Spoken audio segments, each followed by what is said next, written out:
Baik, selamat pagi. Assalamualaikum warahmatullahi wabarakatuh dan terima kasih telah bergabung dengan saya di pagi hari ini dalam minggu keempat perumahan dan permukiman. Di mana minggu ini kita akan mendengarkan paparan tentang aspek kelembagaan dan peran para aktor dalam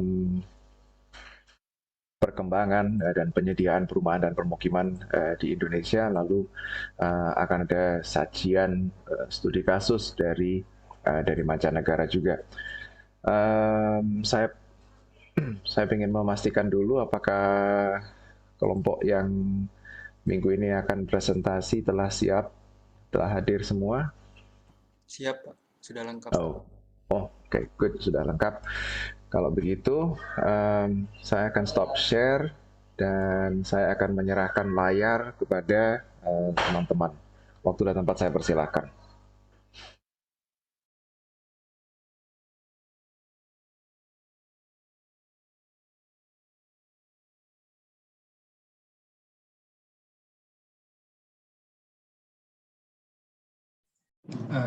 Baik sebelumnya selamat siang Pak Prananda, selamat siang juga semua teman-teman kelas perumahan permukiman B. Sebelumnya terima kasih atas kesempatannya. Kami dari kelompok 3 dalam kesempatan yang baik ini akan mempresentasikan terkait dengan peran dan fungsi kelembagaan. Nah sebelumnya kami mau perkenalan dulu. Dari kelompok kami ada 4 orang. Yang pertama Muhammad Henry Faras dengan NRP akhir 1055. Kemudian ada Widya Kusuma Ismayanti dengan NRP akhir 1063. Ada Muhammad Al-Baki Billah, NRP akhir 1069, dan saya sendiri, Gede Bijanika Amrata Diaksa, dengan NRP akhir 114. Saya next.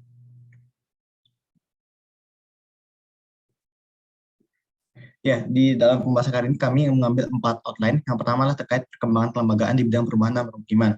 Kemudian kami lanjutkan terkait dengan ragam dan fungsi lembaga dalam penyelenggaraan perumahan dan permukiman. Terus juga ada contoh peran dan fungsi lembaga studi kasus lokal di Indonesia, serta contoh peran dan fungsi lembaga di studi kasus global. Untuk yang pertama mungkin bisa langsung ke outline. Outline yang pertama itu perkembangan kelembagaan di bidang perumahan dan permukiman yang dijelaskan oleh Widya. Terima kasih. Oke, baik Abi. Sekarang kita masuk ke outline yang pertama, yaitu perkembangan kelembagaan di Indonesia. Jadi kita kasih overview dulu kelembagaan itu pengertiannya apa. Menurut Kamus Besar Bahasa Indonesia di tahun 97 itu dijelaskan bahwa kelembagaan itu suatu sistem badan sosial atau organisasi yang melakukan suatu usaha untuk mencapai tujuan tertentu.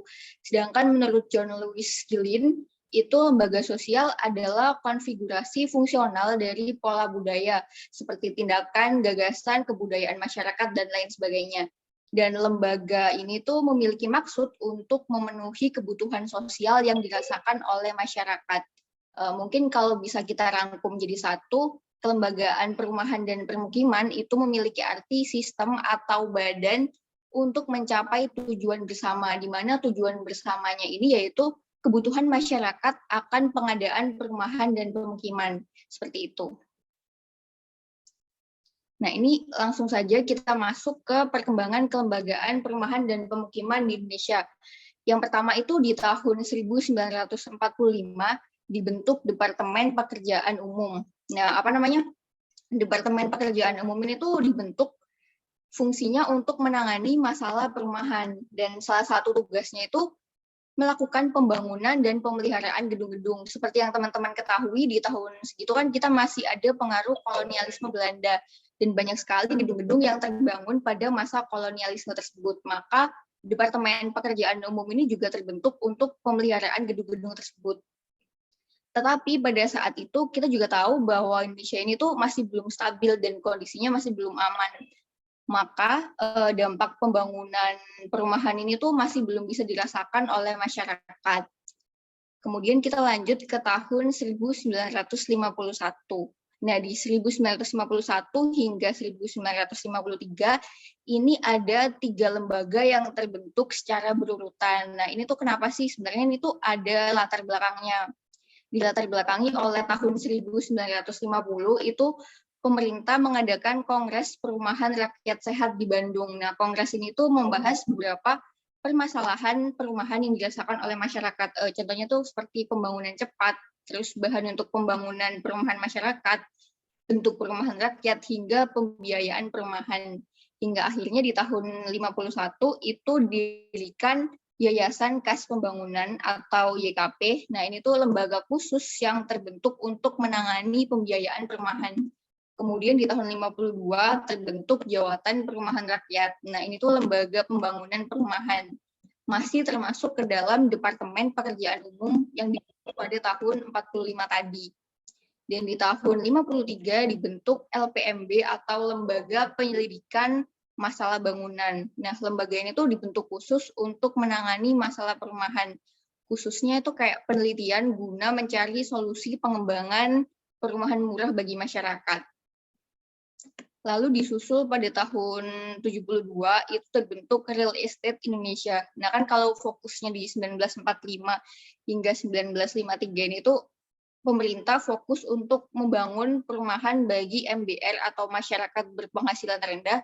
Di tahun 72 ini tuh ada lembaga yang kayak istilahnya ada gebrakan baru. Mereka ini nggak cuma menyediakan lahan atau perumahan untuk masyarakat berpenghasilan rendah, tapi fokusnya REI ini tuh untuk lembaga-lembaga atau para pengusaha. Jadi kayak mereka menyediakan rumah, mereka menyediakan lahan dan bangunan untuk kepentingan komersil. Seperti itu. Lalu di tahun 1974 itu dibentuknya Perum Perumnas dan Bank Tabungan Negara. Ini kembali lagi Indonesia menghadapi permasalahan yaitu masyarakat berpenghasilan rendah yang masih sulit untuk mendapatkan perumahan dengan harga murah. Maka dibentuk Perumnas melalui peraturan pemerintah nomor 29 tahun 74. Nah, Perumnas ini tuh tugasnya sebagai penyedia rumah murah dan bank tanah atau land banking bagi masyarakat. Sedangkan Bank Tabungan Negara atau BTN ini tuh waktu itu tuh sebagai bank satu-satunya bank bahkan yang menyediakan kredit perumahan bagi masyarakat berpenghasilan rendah seperti itu. Nah, ini masih lanjut perkembangan kelembagaannya di tahun 78 sebagai tindak lanjut dari tahun 74 tadi kan ya dibentuk Bank BTN, maka di 1978 KPR atau kredit perumahan rakyat ini mulai digalakkan. Ya, tapi waktu itu tuh KPR itu cuma bisa digunakan oleh rumah yang dibangun oleh Perumnas. Kemudian pada tahun 99 ada Departemen Pemukiman dan Pengembangan Wilayah atau Kimbangwil. Nah, Kimbangwil ini tuh peleburan Kementerian Negara Perumahan Rakyat dan Departemen Pekerjaan Umum tadi. Tugas dan fungsinya itu terkait penyelenggaraan bangunan gedung, kemudian penataan bangunan dan pengelolaan rumah negara. Kurang lebih tugasnya masih sama seperti Departemen Pekerjaan Umum. Lalu di tahun 2004 terbentuk Lembaga Kementerian Perumahan Rakyat tersendiri. Nah, di lembaga ini tuh memiliki 3 program utama. Yang pertama ada program bantuan stimulan perumahan swadaya atau BSPS. Kalau nggak salah itu programnya juga masih berjalan hingga tahun 2022. Kemudian program keduanya ada program pembiayaan rumah swadaya atau PRS, dan program ketiganya itu Kemitraan Perumahan Swadaya atau KPS. Lalu di tahun 2005 ada PT Sarana Multigria Finance atau PT SMF. Nah, ini tuh sebagai lembaga pembiayaan sekunder perumahan. Dengan lahirnya lembaga ini, itu juga lahir program 1000 Tower Rumah Susun Sederhana. Kemudian disusul dengan terbitnya Permen PU nomor 5 tahun 2007 tentang pedoman teknis pembangunan rumah susun sederhana. Kemudian di tahun 2014, ini ada penggabungan Kementerian Perumahan Rakyat ke Kementerian Pekerjaan Umum menjadi Kementerian PUPR. Seperti yang kita kenal sekarang kan Kementerian PUPR. Nah, di tahun 2014 selain ada Kementerian PUPR itu juga ada penetapan komposisi lingkungan hunian baru. Jadi PUPR itu mengkaji LBH baru seperti lokasi, luas, jumlah, serta mutu pelayanan prasarana dan sarana yang akan diberikan kepada perumahan masyarakat. Kemudian pada tahun 2014 dengan adanya Kementerian PUPR itu juga ada perancangan program sejuta rumah oleh Presiden Joko Widodo yang nantinya juga akan kita bahas di studi kasus. Lanjut di tahun 2019 itu Badan Pengelola Tabungan Perumahan Rakyat atau BP Tapera dilantik. Nah, apa sih BP Tapera ini? BP Tapera itu bakal bertindak sebagai operator investasi pemerintah atau OIP dalam menyalurkan dana fasilitas likuiditas pembiayaan perumahan pada 2022 mendatang, ya sekarang. Nah, apa sih nilai-nilai yang bakal dibawa oleh BP Tapera ini? Jadi nilai-nilai yang akan dibawa itu beberapanya seperti konsolidasi kebijakan pembiayaan perumahan murah, kemudian ada integrasi program perumahan yang sebelum-sebelumnya, dan perlindungan hukum. Seperti itu. Nah, selanjutnya kita masuk ke ragam peran dan fungsi lembaga atau institusi publik dan privat dalam urunan perumahan dan permukiman. Sebagai overview, yang pertama ini ada tipologi lembaga dalam penyediaan perumahan dan pemukiman. Jadi menurut Permen PUPR nomor 15 tahun 2015 di pasal 655, itu menyebutkan bahwa tipologi lembaga itu ada dua. Yang pertama lembaga pemerintah, kemudian lembaga non-pemerintah. Nah, ini kalau dijabarkan lebih lanjut, untuk lembaga non-pemerintah itu diantaranya ada badan usaha atau swasta, ada BUMN, BUMD, perusahaan PMDN dalam negeri, dan PMA atau perusahaan asing, serta pengembang. Kemudian ada akademisi meliputi peneliti dan pemerhati, masyarakat ada P3SRS, kelompok masyarakat, dan LSM. Kemudian untuk pemerintah sendiri itu terbagi menjadi dua, pemerintah pusat dan pemerintah daerah. Nah, selanjutnya akan dijelaskan oleh Abel. Baik. Selanjutnya, yang pertama untuk Kementerian PUPR. Jadi Kementerian PUPR ini mempunyai tugas untuk menyelenggarakan urusan pemerintahan di bidang pekerjaan umum dan perumahan rakyat, umumnya untuk membantu Presiden dalam menyelenggarakan pemerintahan negara. Di antaranya, tupoksinya kami jabarkan sebagai berikut ya. Yang pertama itu perumusan kebijakan, yaitu Kementerian PUPR mempunyai tugas dalam menyelenggarakan perumusan dan pelaksanaan kebijakan di bidang penyediaan perumahan sesuai dengan ketentuan peraturan perundang-undangannya. Lalu yang kedua yaitu melaksanakan koordinasi pelaksanaan. Ini melakukan koordinasi dengan para stakeholder yang bergerak di bidang PKP umumnya, baik pemerintah dan non-pemerintahan, perbankan, pengembang, asosiasi, LSM, akademisi, dan masyarakat.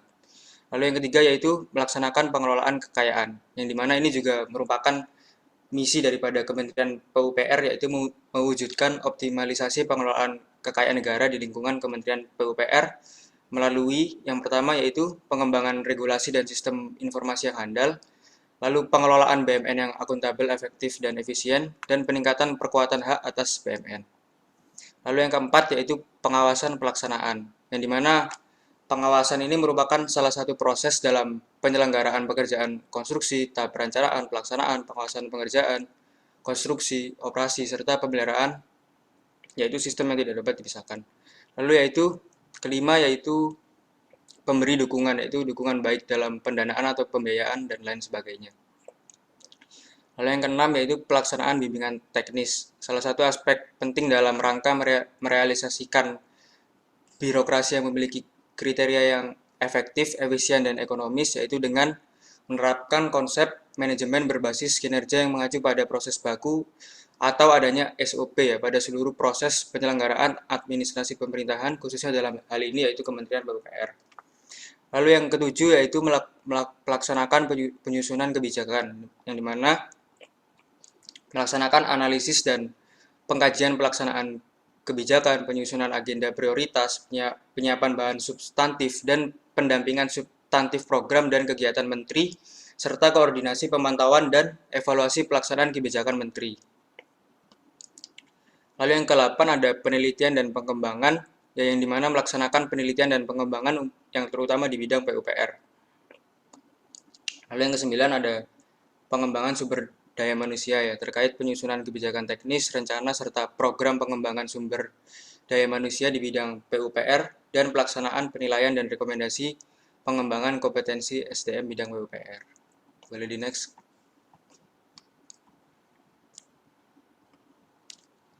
Lalu di sini ada fungsi kemitraan dan kelembagaan berdasarkan Permen PUPR nomor 15 tahun 2015 pasal 655, yaitu yang pertama, penyiapan pelaksanaan kemitraan dengan lembaga pemerintah dan lembaga non-pemerintahan di bidang penyelenggaraan penyediaan perumahan, dan penyiapan pelaksanaan pembinaan kelembagaan dengan lembaga pemerintah dan lembaga non-pemerintah di bidang penyelenggaraan penyediaan perumahan. Lalu next. Berikut merupakan pembagian urusan pemerintahan bidang perumahan dan permukiman antara pemerintah pusat, provinsi, dan kabupaten atau kota sebagai berikut. Untuk sub urusan yang pertama itu perumahan. Tupoksi daripada pemerintahan pusat yaitu yang pertama melaksanakan penyediaan rumah bagi masyarakat berpenghasilan rendah atau MBR. Lalu yang kedua melaksanakan penyediaan dan rehabilitasi rumah korban bencana nasional. Dan yang ketiga memfasilitasi penyediaan rumah bagi masyarakat yang terkena relokasi program pemerintahan pusat dan melakukan pengembangan sistem pembiayaan perumahan bagi MBR. Lalu pada tingkat provinsi melakukan yang pertama penyediaan dan rehabilitasi rumah korban bencana provinsi dan memfasilitasi penyediaan rumah bagi masyarakat yang terkena relokasi program pemerintah daerah provinsi. Pada lingkup kabupaten atau kotanya, yang pertama melakukan penyediaan dan rehabilitasi rumah korban bencana kabupaten atau kota. Lalu yang kedua memfasilitasi penyediaan rumah bagi masyarakat yang terkena relokasi program pemerintah daerah kabupaten atau kota. Lalu yang ketiga penertiban izin pembangunan dan pengembangan perumahan dan penertiban sertifikasi kepemilikan bangunan. Lalu sub urusan yang kedua yaitu kawasan permukiman. Pada tupoksi pada pemerintahan pusat ini melakukan penetapan sistem kawasan permukiman yang pertama. Lalu yang kedua, penataan dan peningkatan kualitas kawasan permukiman kumuh dengan luas 15 hektar atau lebih. Lalu pada tingkat provinsi juga sama namun dengan luas yang lebih sedang. Ini 10 sampai 15 hektar. Jadi tupoksinya ini berdasarkan luasan permukiman tersebut. Lalu untuk kabupaten kota juga seperti itu, namun luasnya lebih di bawah lagi, di bawah 10 hektar ini dinaungi oleh kabupaten atau kota. Lalu di next.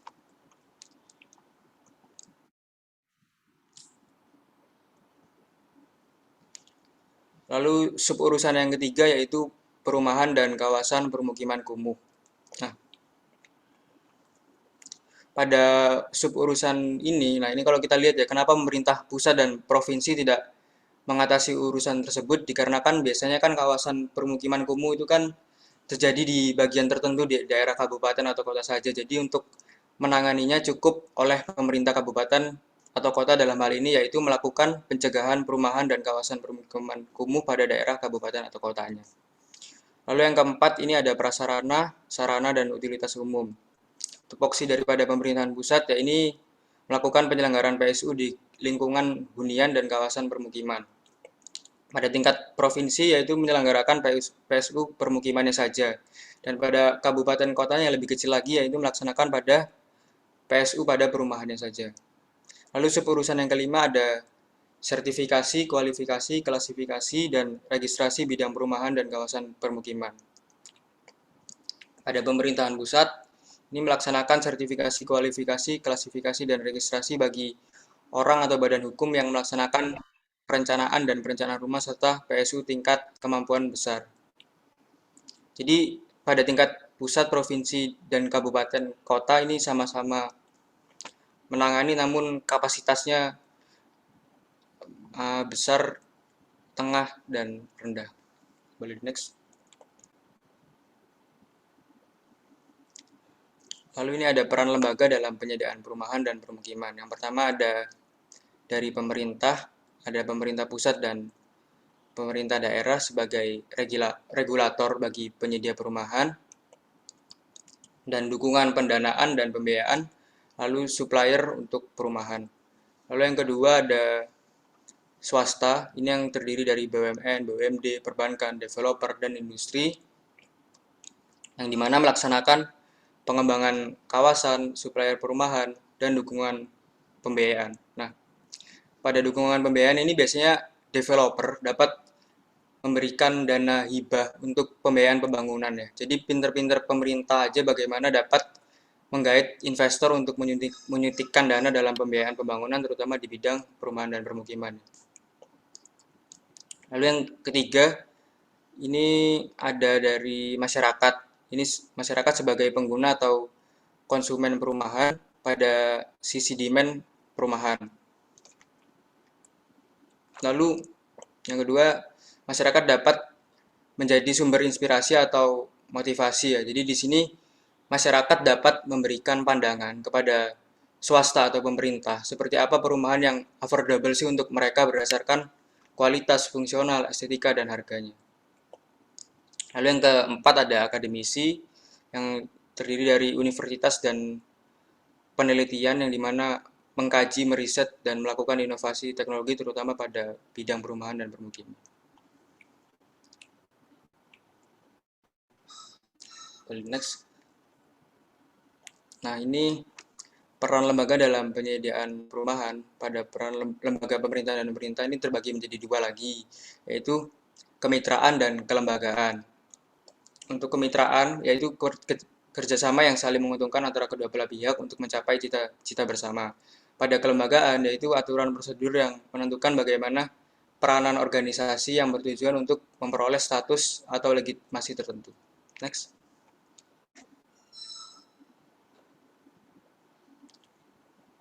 Nah, berikut untuk peran-peran tiap lembaga. Kami bagi menjadi pertama operasionalisasi kebijakan pada BUMN, yaitu Perumnas sebagai penyedia dan pengelolaan perumahan, lalu perbankan sebagai pendukung pembiayaan, dan developer, koperasi, badan usaha, dan masyarakat. Lalu untuk kebijakan, regulasi, dan stimulan ada dari pemerintah, dari Kementerian PUPR, Kemenko Perekonomian, Bappenas, Kemendagri, dan Kemen ATR. Lalu ada juga dari pemerintah daerah atau kabupaten atau kota.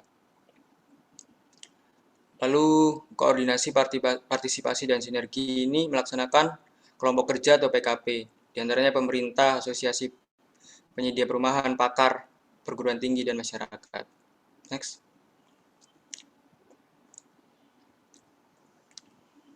Selanjutnya ada hubungan kemitraan dan kelembagaan ya. Jadi hubungan kemitraan dan kelembagaan ini bersifat komplementer, yaitu saling melengkapi. Jadi kemitraan yang akan atau telah terjadi perlu dukungan dari kerangka kelembagaan. Begitu pula kelembagaan diarahkan atau didorong untuk dapat melakukan kemitraan.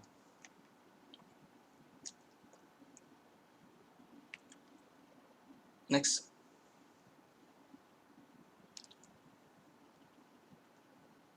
Nah, ini berikut untuk wujud kegiatan kemitraan dan kelembagaan. Yang pertama ada kerjasama pengembangan sektor atau bidang, kerjasama bilateral dan multilateral. Kemitraan multilateral dan bilateral ini atau hibah luar negeri adalah salah satu bentuk kerjasama yang dilakukan oleh Ditjen Penyediaan Perumahan, Kelembagaan Bidang Perumahan 27 menurut Peraturan Pemerintah Nomor 10 Tahun 2011 tentang tata cara pengadaan pinjaman luar negeri dan penerimaan. Contohnya yaitu kerjasama Kementerian PUPR dengan MLIT Jepang diwujudkan dengan pelaksanaan high level meeting on infrastructure development setiap tahunnya dengan lokasi bergantian antara Indonesia dan Jepang. Kegiatan HLM juga dimaksudkan sebagai sarana pertukaran pengalaman dan ilmu pengetahuan bidang infrastruktur dengan peserta mencakup seluruh kementerian atau lembaga atau instansi serta pelaku terkait. Lalu yang kedua ada penyelenggaraan event kolaboratif ya, yaitu contohnya bersamaan dengan pelaksanaan konferensi Habitat 3 di Quito, Ekuador. Bulan Oktober diperingati sebagai Urban Oktober, di mana dalam sebulan kota-kota di dunia akan mendukung gerakan-gerakan yang dapat meningkatkan masyarakat, pentingnya sistem perkotaan dalam kehidupan masyarakat. Lalu ada juga Hari Habitat Dunia, World Habitat Day, dimulai pada tahun 1985, di mana PBB melaksanakan event ini untuk memikirkan kondisi kota dan hak dasar atas hunian yang layak, dan lain sebagainya. Lalu yang ketiga ada pembangunan fisik, rumah susun khusus, dan rumah swadaya, yaitu kerjasama dengan pemerintah daerah, provinsi, kabupaten, atau kota, atau kementerian atau lembaga lainnya dalam hal pembangunan fisik, rumah susun, rumah khusus, dan rumah swadaya. Lalu yang keempat ada penjajakan bermitra atau channeling dalam penyediaan rumah. Penjajakan bermitra atau channeling dengan perusahaan swasta, lembaga pendidikan tinggi, dan masyarakat dalam bidang perencanaan, pembangunan, pengembangan, dan pengelolaan pengadaan perumahan horizontal maupun vertikal di seluruh wilayah Indonesia. Lalu ada pembinaan kelembagaan, ini yang pertama pembentukan dan pendampingan lembaga perumahan. Lalu ada training of trainer, yang ini merupakan pelatihan. Lalu ada bimbingan teknis, dan ada review atau evaluasi terkait penyelenggaraan, ada sosialisasi dengan stakeholder terkait, dan ada penyusunan modal atau pedoman. Gitu. Next.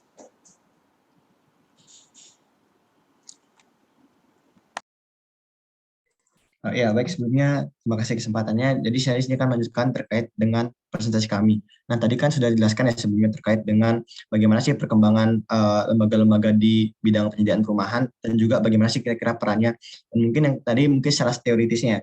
Dan sekarang di sini saya akan menjelaskan terkait studi kasus lokal yang mungkin akan membahas peran lembaga lebih kepada teknikalnya atau proses di lapangannya. Nah, kebetulan di sini kami mengambil studi kasus program Cita Rumah oleh Direktorat Jenderal Penyediaan Perumahan di bawah naungan Kementerian Pekerjaan Umum dan Perumahan Rakyat atau PUPR. Bisa di next.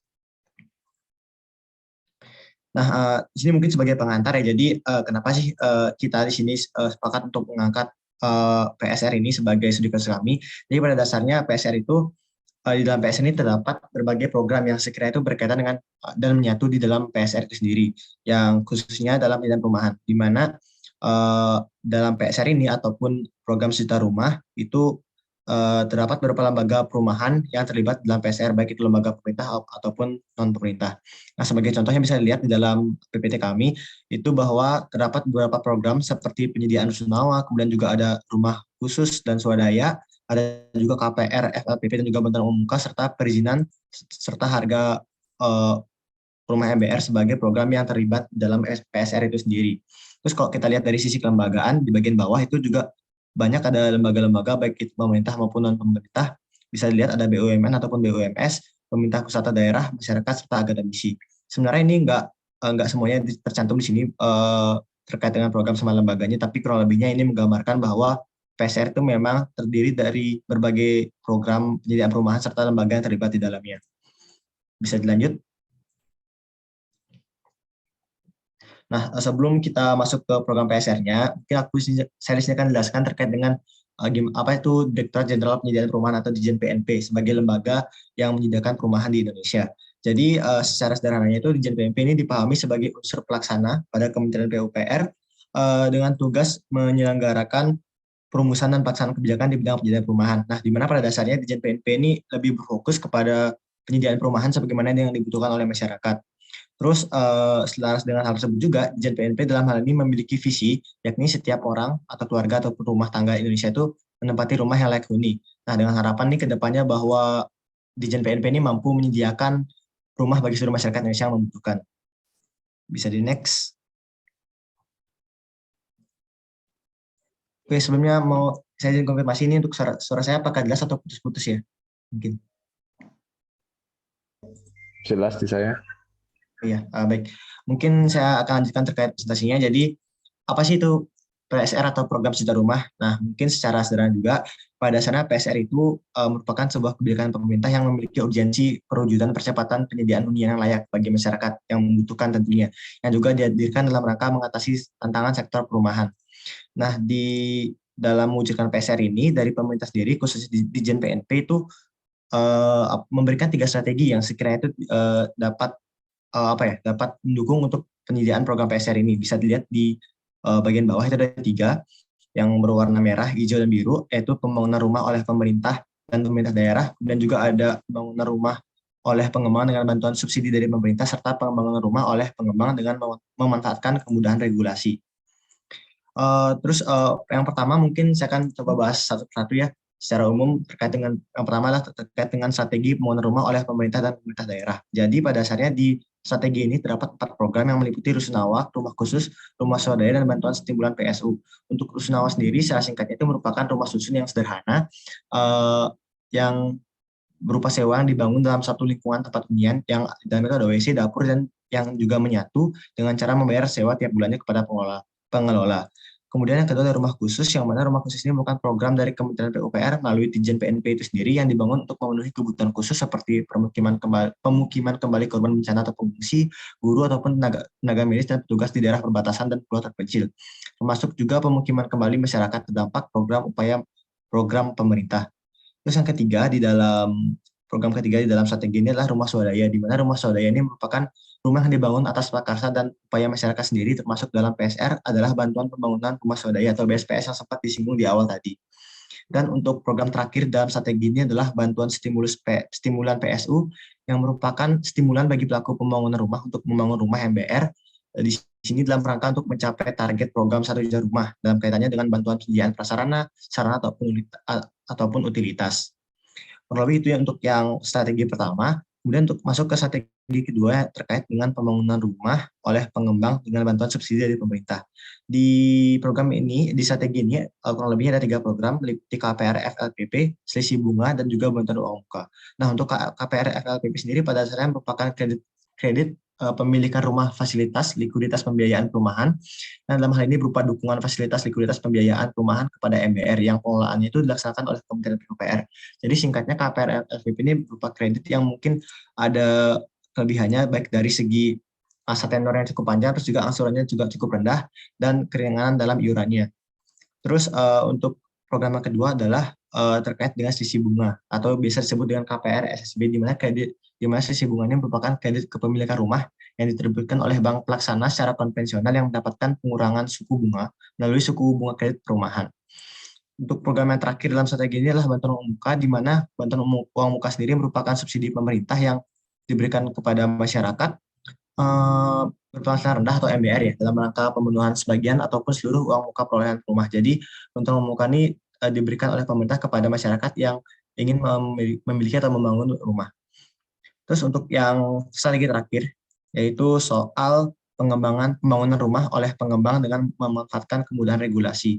Kurang lebihnya di sini terdiri dari perizinan, harga rumah MBR, infrastruktur, konstruksi, dan juga lain sebagainya. Nah, secara sederhana ini, di sini pengembang dapat membangun rumah rumah bagi MBR atau masyarakat berpenghasilan rendah berdasarkan regulasi yang telah ditetapkan oleh pemerintah, khususnya Kementerian PUPR, baik itu mengenai izin ataupun harga jual dan juga lain sebagainya. Bisa di next. Nah, mungkin berikut beberapa bentuk implementasi strategi penyediaan PSR. Sebagai contoh terlihat di sisi kiri terdapat bantuan PSU atau prasarana sarana utilitas untuk rumah umum, ataupun juga bisa dilihat di sebelah kanan itu terdapat pembangunan rumah khusus dan juga rumah-rumah lainnya. Bisa di next.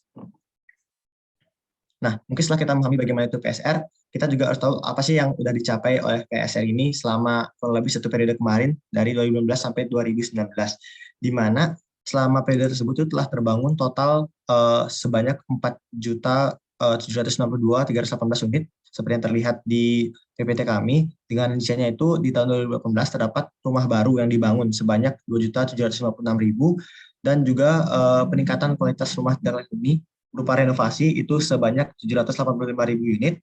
Dan untuk tahun 2019 sendiri itu terdapat 1.015 unit pembangunan rumah baru, dan untuk renovasi atau peningkatan kualitas rumah tidak layak huni RLTH itu sebanyak 234.500 unit. Bisa di next.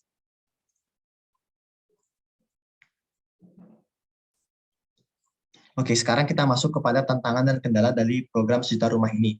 Mungkin kita mulai dari tantangan, sebagaimana yang terlihat di diagram lingkaran sebelah kanan, itu kurang lebihnya terdapat 3 tantangan ya dalam program PSR ini. Yang pertama adalah kebutuhan perumahan generasi milenials, yang kedua jumlah backlog yang masih besar, serta peningkatan kualitas perumahan. Nah, yang pertama itu soal kebutuhan perumahan generasi milenial. Nah, pada dasarnya dapat terlihat dari kebutuhan perumahan generasi milenial ini dapat dilihat dari jumlah penduduk generasi milenial, di mana generasi milenial ini merupakan penduduk yang kelahirannya itu di sekitar tahun 1980 sampai awal tahun 2000. Nah, dapat diketahui bahwa pada tahun 2019 itu dari 265 juta penduduk Indonesia terdapat 81 juta penduduk generasi milenial. Nah, pada tahun 2020 jumlahnya itu meningkat menjadi 153 juta penduduk.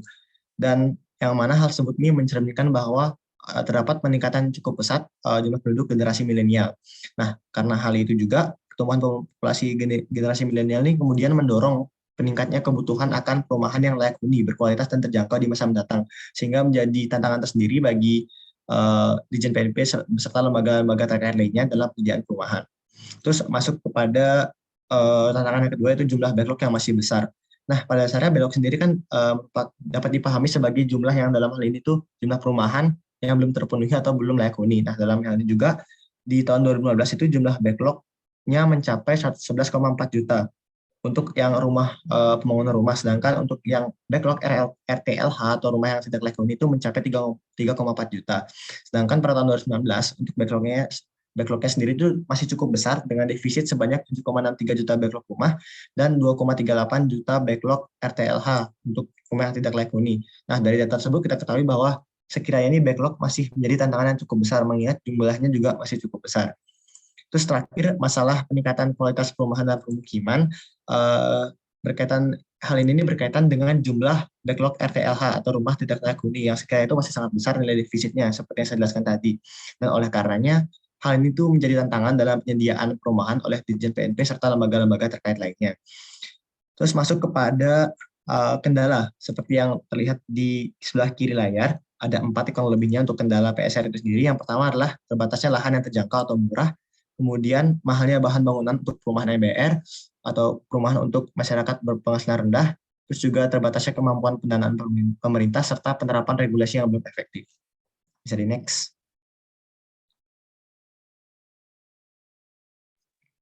Nah, setelah kita tahu bagaimana tantangan yang dihadapi Ditjen PNP, sekarang kita bakal lihat nih bagaimana kira-kira peran Ditjen PNP. Nah, untuk perannya sendiri itu kita bisa lihat dari berbagai sisi ya. Pertama mungkin saya akan bahas perannya dari upaya mengatasi kendalanya. Nah, dari masing-masing kendala yang saya sebutkan tadi itu dari Ditjen PNP udah membuat sebuah upaya mengatasi kendalanya. Mungkin dari kendala pertama terkait dengan terbatasnya lahan yang terjangkau. Nah, di Ditjen PNP ini sendiri memiliki 3 upaya yang dilakukan. Pertama adalah pendataan dan verifikasi, di mana pendataan dan verifikasi ini lebih kepada inventarisasi tanah potensial perumahan, seperti halnya lahan aset bekas BPPN, terus juga ada tanah pemerintah dan Pemda, tanah wakaf, serta tanah bekas tanah terlantar yang dikuasai negara. Terus yang kedua adalah bank tanah, di mana bank tanah ini secara sederhana dapat dipahami sebagai praktik membeli atau mengambil alih tanah yang nantinya itu dikembangkan untuk memenuhi kebutuhan pembangunan. Bank tanah ini juga kerap digunakan untuk membantu pemerintah melestarikan peluang terbuka, terus juga menstabilkan nilai tanah di suatu negara, serta melestarikan dan juga mengendalikan harga rumah itu sendiri.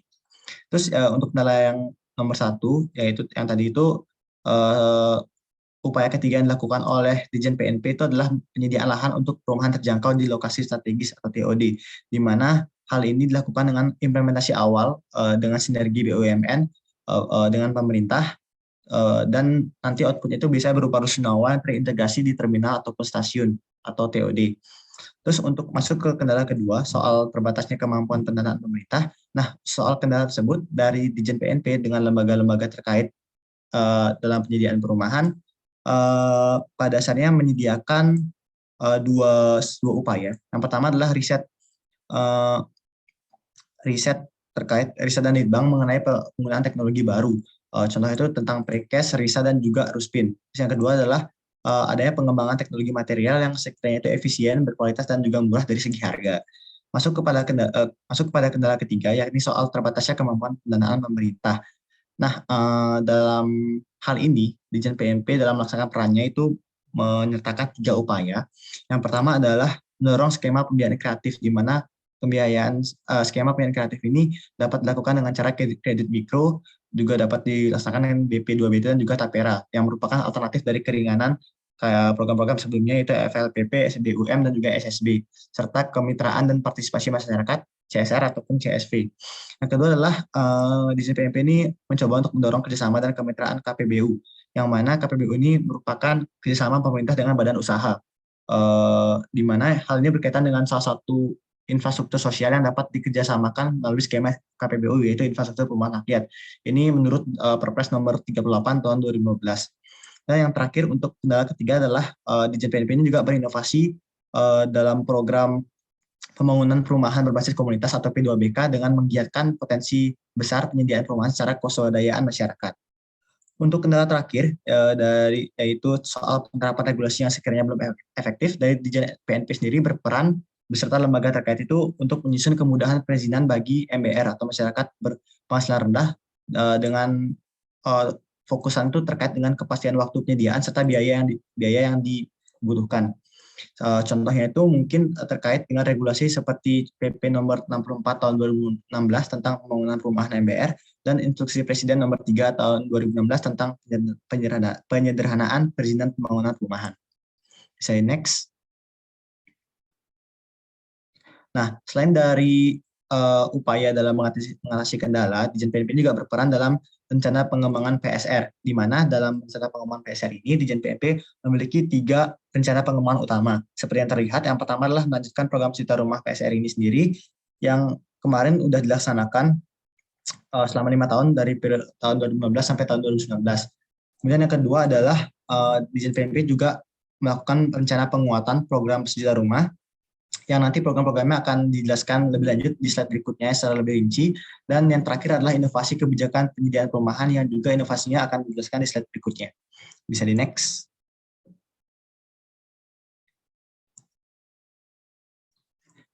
Oke, di sini sudah terlihat tabel dari bagaimana rencana pengembangan PSR beserta program-program yang lebih rincinya. Mungkin saya mulai dari pertama itu adalah soal penguatan program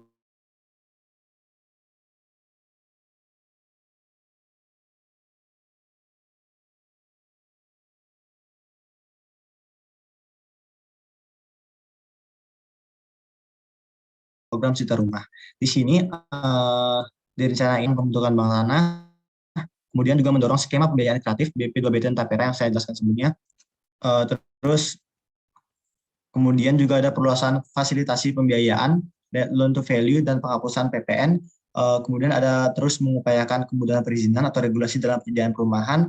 Kemudian dari Ditjen PNP juga di sini bakal menentukan zona permukiman MBR di dalam RPTR sendiri supaya lebih terjamin dan lahan yang diperuntukkan itu tidak mengalami alih fungsi.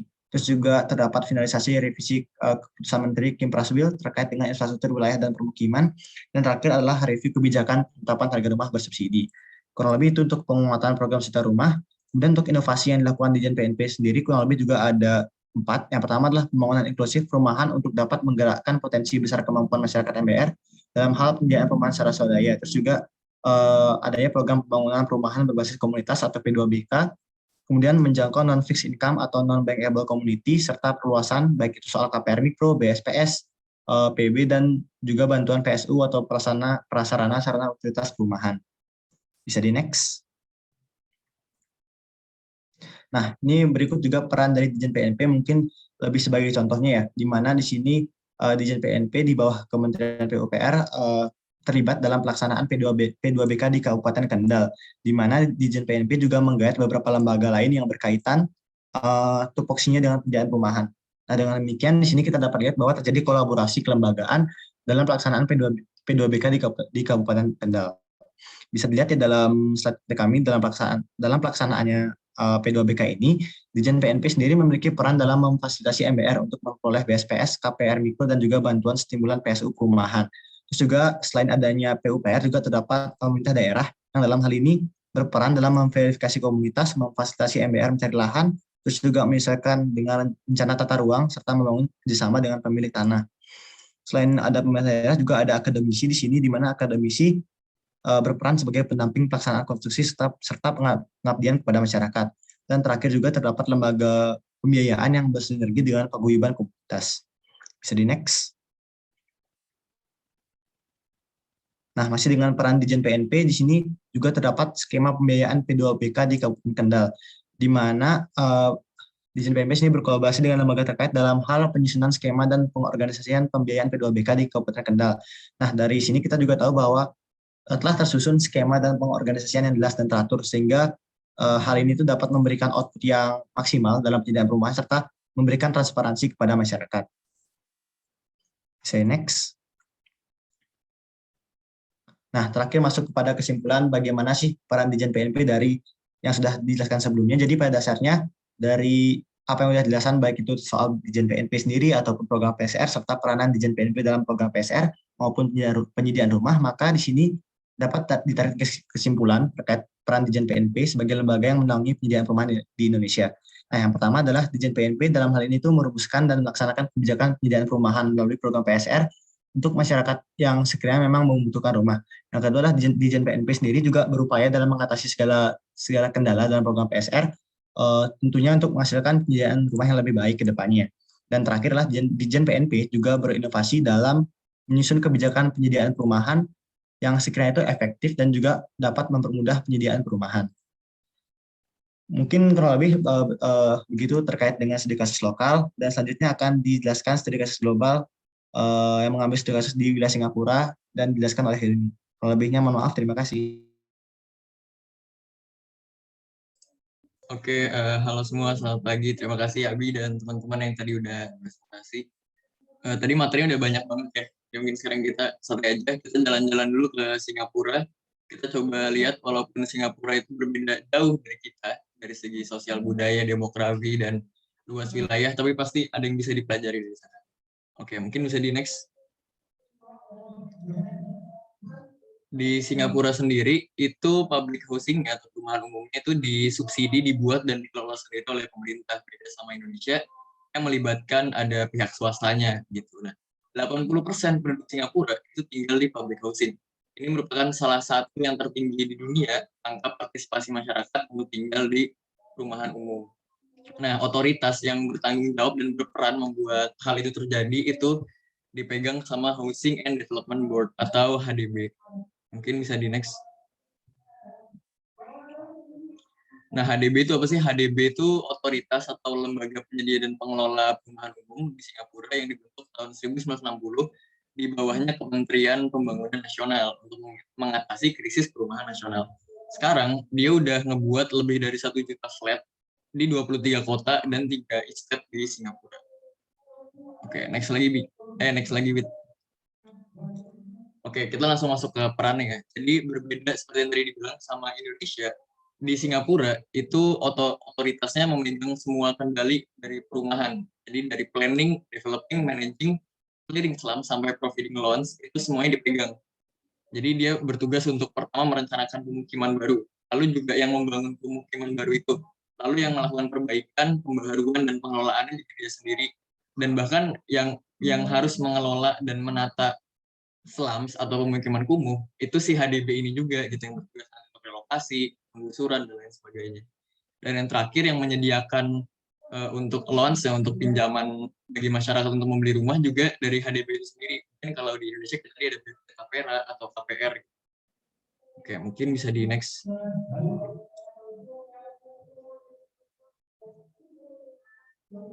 Oke, kita coba lihat ya dari masa-masa HDB itu kan dibuat tahun 1960. Nah, dia langsung merencanakan 50.000 flat semurah mungkin biar semua masyarakat Singapura yang saat itu dari 1,6 juta masyarakat Singapura, 1,3 jutanya itu tinggal di slums dan squatters.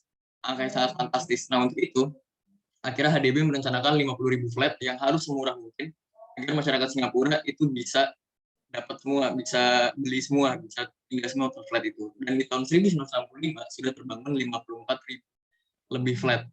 Nah, lalu juga dia juga ngurusin pembangunan flat darurat untuk korban kebakaran, lalu juga ada setelah tahun 60-an ini lebih fokus untuk meminimalisir slum atau bahkan menghilangkan slum. Tahun 1970-an dia mulai untuk melakukan pembangunan flat-flat untuk masyarakat kelas menengah. Jadi targetnya itu berubah. Dia naik ke flat yang lebih mewah, lebih terfasilitasi gitu. Karena melihat mungkin untuk yang permasalahan slum tadi perlahan sudah mulai dapat teratasi. Nah, lalu dari fungsi dia kedua atau peran dia kedua yang managing itu bisa kelihatan dari tahun 1970-an dia tuh udah mulai mengontrol kehidupan warga di kompleks flatnya.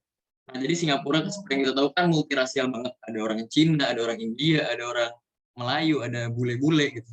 Nah, itu rentan sekali dengan konflik ras. Nah, akhirnya mulai diatur tahun 70, juga mengintervensi kehidupan warganya dengan komunitas-komunitas rasial yang wajib bagi warga.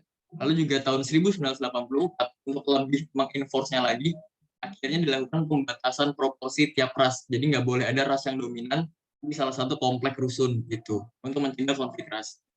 Lalu setelah itu juga tahun 70-an, tahun 80-an, itu akhirnya mulai diberlakukan pembaharuan yang berdasarkan survei tahun 1975. Jadi dia udah nggak mulai bangun-bangun lagi. Terus sekarang lebih untuk managing, untuk mengelola si flat-flat yang udah dibangun tadi. Nah, lalu juga ada contoh yang clearing slums, itu yang terkenal di Singapura, dia namanya Central Area. Central Area kan sekarang bagus banget nih. Nah, tahun 1966, Central Area itu semuanya adalah pemukiman kumuh, slums dan squatter. Nanti bakal ada fotonya.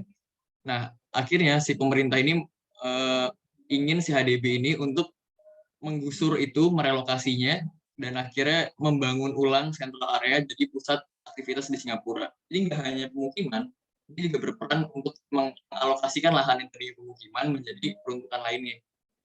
Mungkin bisa di next. Nah, lalu di tahun 1990-an, dia fokusnya lebih banyak ke managing. Jadi seperti tahun 1980-an ya.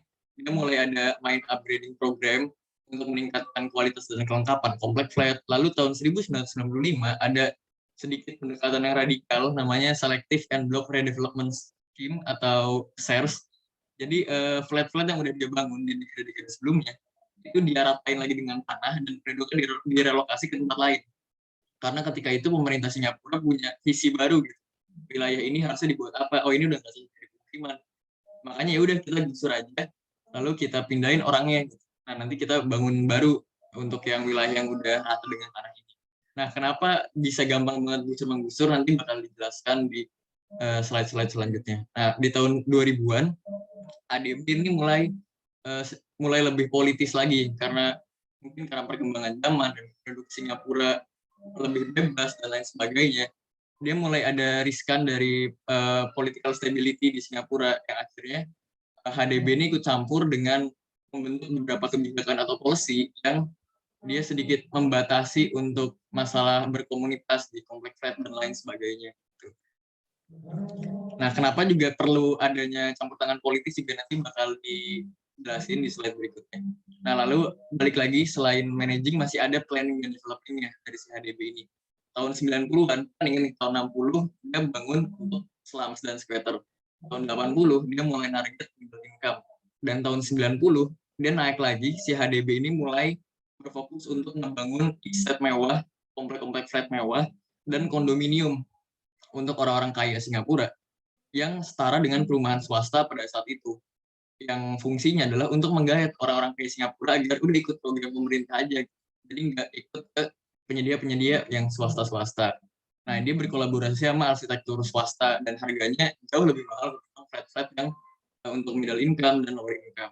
Nah, tahun 2010 HDB terus mulai nge-shift lagi untuk pembangunan. Dia sekarang berfokus ke penyediaan pemukiman untuk lansia, karena lansia di Singapura itu semakin bertambah tiap tahunnya, dan kebutuhan lansia akan rumah pasti akan jauh berbeda ketimbang kebutuhan penduduk Singapura yang masih bekerja dan sebagainya macamnya. Oke, mungkin bisa di next.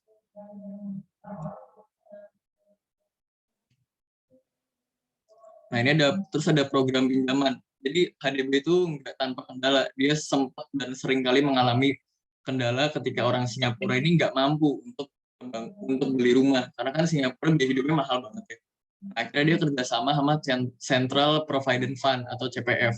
Nah, CPF ini kayak program tabungan dan perencanaan pensiun masyarakat Singapura. Ini kayak bank tabungan negara, kayak yang BP Tapera tadi gitu. Program-program yang pemerintah ini ikut mengajak orang-orang masyarakat itu untuk nabung demi rumah mereka, demi kebutuhan mereka di masa depan, dan demi rencana pensiunan mereka. Nah, di kiri ini ada kriteria kira-kira gimana sih kalau mau dapat HDB itu pinjamannya kayak gimana, dan ada spesifikasi pinjamannya juga, ada interest rate dan lain sebagainya. Oke, mungkin bisa di next. Nah, ini kekuatan HDB yang saya rasa bakal sulit diterapkan di Indonesia. Yang pertama, HDB itu satu-satunya lembaga yang ngurusin perencanaan pembangunan. Semuanya itu dipegang sama HDB. Nggak ada lembaga lain yang mengintervensi. Akhirnya pembangunan yang ada itu efektif banget. Lalu yang kedua, itu total approach to housing. Seperti tadi, pembangunan di Singapura, permukimannya, itu benar-benar diambil semua sama HDB. Dari masalah perencanaan, pembangunan, peliharaan, pembaharuan, pengelolaan, bahkan sampai penggusur-gusuran juga HDB juga yang ngerencanain. Makanya dia efisien dan berkaitan.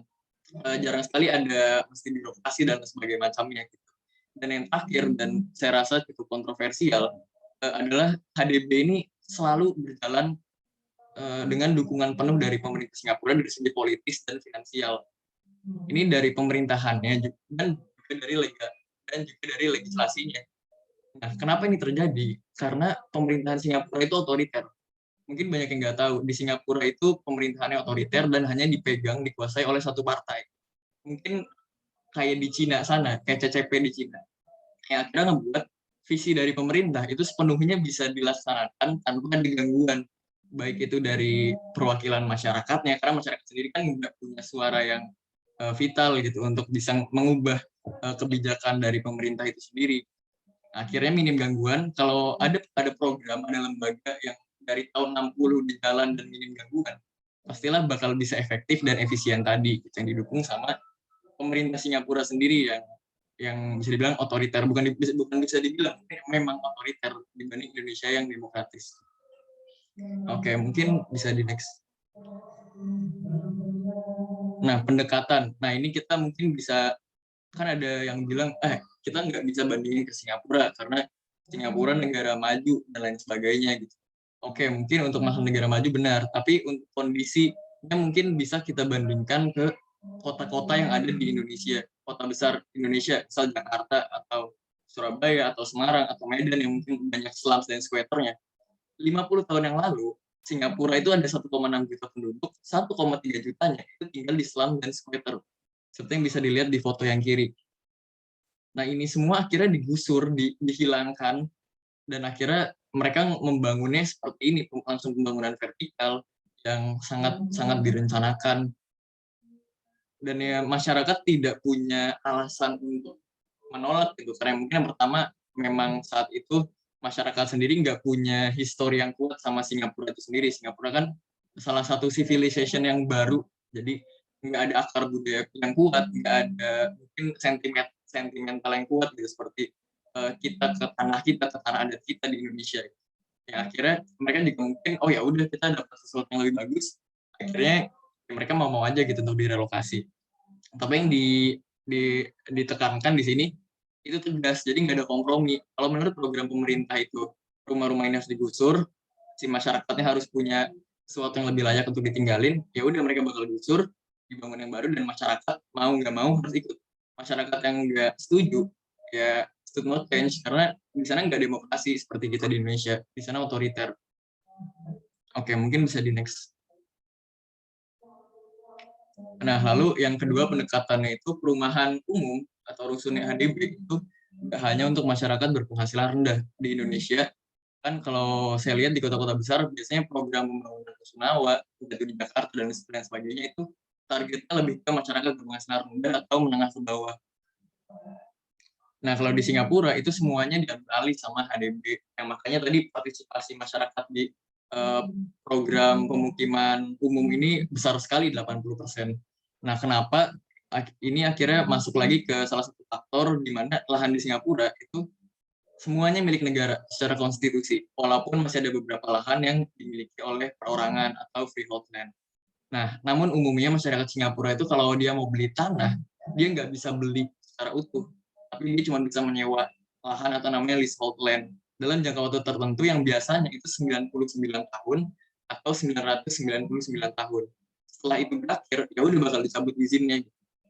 Akhirnya masyarakat nggak ingin ribet-ribet untuk bangun rumah sendiri, untuk beli rumah sendiri, gitu. Karena memang mahal harga properti di sana, harga lahan di sana, dan ribet banget ngurusinnya gitu. Dan mungkin nggak akan bertahan lama karena dengan pemerintahan Singapura yang otoriter, kita nggak tahu kan arah pembangunan mereka mau kemana dan apakah nanti mereka masih butuh persetujuan kita gitu untuk melakukan pembangunan itu. Makanya mereka lebih senang untuk ikut program urusan publik kan. Yang penting kita udah ngusahain duit, tinggal milih mau di mana sesuai budget kita. Oh ya udah, tinggal jadi, semua udah siap, fasilitas lengkap dan lain sebagainya. Nah, HDB ini juga punya skema perumahan yang unik ya. Jadi nggak semua itu bisa dibeli sama orang, tapi ada beberapa yang punya skema house ownership namanya. Jadi orang-orang itu cuman bisa beli 99 tahun untuk rumahnya. Setelah 99 tahun itu selesai, ya udah rumah itu bukan milik mereka lagi. Nah, biasanya ini ditunjukkan untuk yang menengah, untuk yang ke bawah banget. Jadi masyarakat yang berpenghasilan rendah sekali, dia kira diberikan opsi untuk hanya minjem rumah selama 99 tahun. Mungkin bisa di next. Nah, mungkin di akhirnya ini ya. Jadi bagaimana nih menurut kalian? Apakah cocok diterapkan di kota-kota besar di Indonesia? Kalau dalam ranahnya se-Indonesia kan mungkin nggak akan bisa, karena kita benar-benar berbeda dengan Singapura. Tapi saya rasa masih bisa kita contoh pendekatan-pendekatan tadi itu di kota-kota besar, kota-kota metropolitan, yang mungkin secara demografi, secara sosialnya udah mirip atau menuju ke arah Singapura sana. Jadi itu ya, tapi drawback-nya tadi ya, doyan gusur, nggak demokratis. Tapi ya semua orang bisa punya rumah, karena berdasarkan data dari National University of Singapore, dari 5,69 juta penduduk Singapura, hanya sekitar 900 orang yang homeless atau tidak bertempat tinggal. Dan jadi 99%-nya itu punya tempat tinggal dan kepemilikan rumah. Jadi orang yang punya rumah di Singapura itu sampai 88,9%. Kalau nggak salah ini 5 besar terbaik di dunia ya. Pertamanya itu Rumania. Nah, mungkin bisa di next. Nah, ini mungkin selanjutnya ke Widya lagi. Monggo, Wid. Ya, baik, makasih Abi sama Hilmi yang udah ngasih penjelasan studi kasus panjang lebar baik di itu lokal sama global. Nah, ini bakal kita komparasiin lagi buat teman-teman yang masih pengen tahu lebih lanjut. Pertama-tama mungkin kita komparasi di tujuannya Ditjen PNP sama HDB ini ya.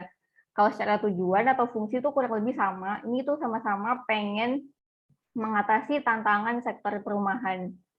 Nah, kalau untuk perannya sendiri dari Ditjen PNP itu kurang lebih ada 3, itu merumuskan dan melaksanakan kebijakan penyediaan rumah melalui program PSR tadi, kemudian mengatasi kendala PSR, dan yang ketiga berinovasi dalam penyusunan kebijakan penyediaan perumahan. Kalau dari HDB itu perannya tadi kurang lebih ada 5, seperti yang dijelasin sama Hilmi, itu mulai dari planning, ada developing, managing, clearing slum, sama providing loans.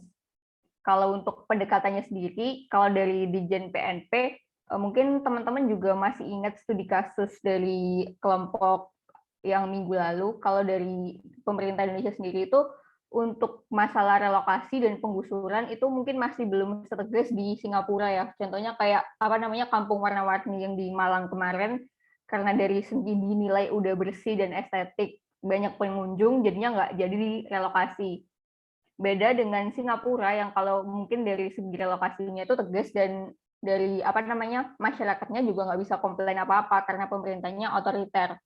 Kemudian pendekatan yang kedua, kalau dari Ditjen PNP itu lebih ke memverifikasi dan memfasilitasi masyarakat berpenghasilan rendah untuk mencari lahan, mendapat KPR mikro, bantuan stimulan PSU perumahan. Kalau dari HDB sendiri itu di sini dia nggak hanya nyediain buat masyarakat berpenghasilan rendah aja, tapi semua kalangan memiliki alokasinya dalam program pemerintah.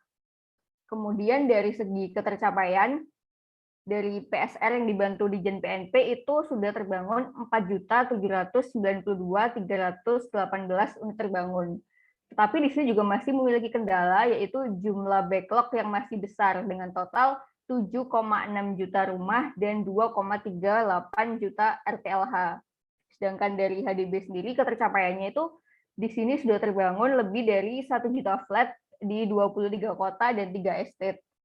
Dengan tingkat tercapaian 99% penduduknya bertempat tinggal dengan kepemilikan rumah mencapai 88,9%. Seperti itu. Nah, mungkin itu saja dari kelompok kami. Selanjutnya ada daftar pusaka. Ini nanti juga PPT-nya bakal kami kasih ke teman-teman buat yang pengen tahu lebih lanjut bisa mengakses daftar pusakanya. Sekian dari kelompok kami, dan terima kasih. Selanjutnya saya kembalikan kepada Pak Nanda. Baik, makasih teman-teman. Saya kemarin ketika menerima draft itu sudah memberikan beberapa catatan, terus kemudian tadi malam saya edit catatan saya, komentar saya, karena menemukan beberapa hal yang baru. Terus hari ini setelah saat presentasi, saya juga sempat mengedit komentar saya lagi, bukan komentar yang tapi catatan saya untuk diskusi nanti. Gitu. So, well done.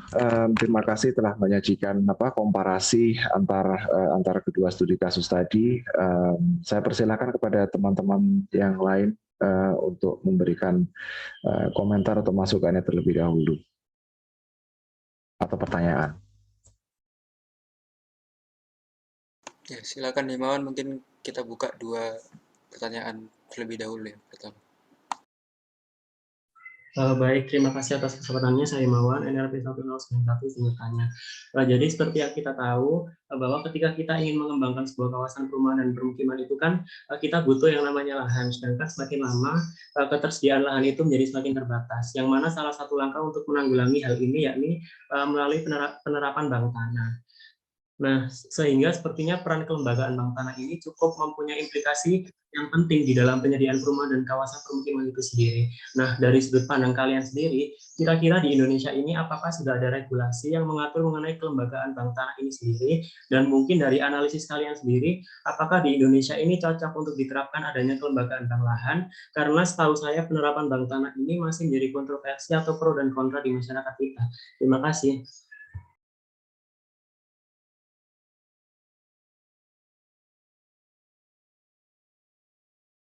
Ya, mungkin satu penanya lagi ya.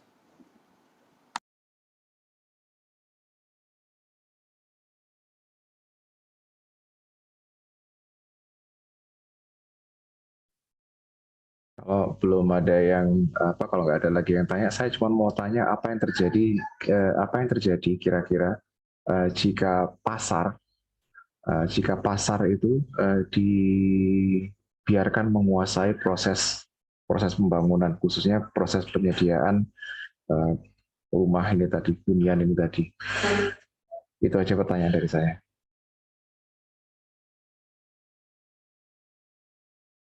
Mungkin saya izin menjawab yang Himawan terlebih dahulu, Pak ya. Untuk bank tanah sendiri, untuk regulasinya sudah ada di Peraturan Pemerintah Nomor 24 Tahun 2021. Ini pemerintah sudah menyusun mengenai sudah membentuk Badan Bank Tanah, yang dimana adalah badan khusus yang merupakan badan hukum Indonesia yang dibentuk oleh pemerintah pusat yang diberi kewenangan khusus untuk mengelola tanah.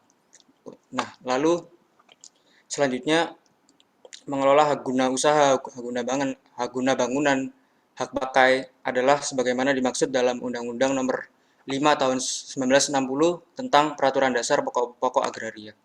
Mungkin begitu, Himawan. Jadi sudah ada regulasinya sendiri dari pemerintah. Untuk yang kontroversi penyediaan itu pembentukan kelembagaan bank tanah tadi, menurut kalian itu seperti apa? Ya, mungkin aku coba bantu jawab ya. Jadi kurang lebihnya bank tanah sendiri kan tadi Kak Kembali itu cukup kontroversi karena mungkin terkait dengan mengambil alihan lahan. Nah, sebenarnya di sini ini bank tanah sendiri itu mengambil alih lahan itu dengan ketentuan berlaku, misalnya adanya hak ganti rugi dan juga mungkin ya sebagai ganti rugi terhadap pengambilan lahan itu, misalnya si bank tanah ini mau mengambil alih lahan di suatu tempat yang mungkin itu memang diperuntukkan untuk kepentingan masyarakat. Nah, di sini mungkin dari bank tanah itu bakal menyediakan ganti rugi kepada pemilik aslinya agar istilahnya kayak jual beli gitu, sehingga memang tidak merugikan pemiliknya sendiri. Dan juga apakah cocok dilaksanakan di Indonesia? Menurut saya itu cocok karena kan seperti yang kita tahu bahwa di Indonesia sendiri sering terjadi perubahan alih guna lahan yang mungkin cukup signifikan. Nah, dengan diambil alihnya lahan tersebut, jadi penggunaannya dapat dikontrol sepenuhnya oleh pemerintah, jadi nggak asal dipakai, sehingga benar-benar dapat dimanfaatkan untuk membuat perumahan bagi masyarakat Indonesia. Kurang lebih seperti itu. Baik, terima kasih sudah cukup menjawab. Mungkin bisa dilanjutkan oleh pertanyaan selanjutnya. Terima kasih.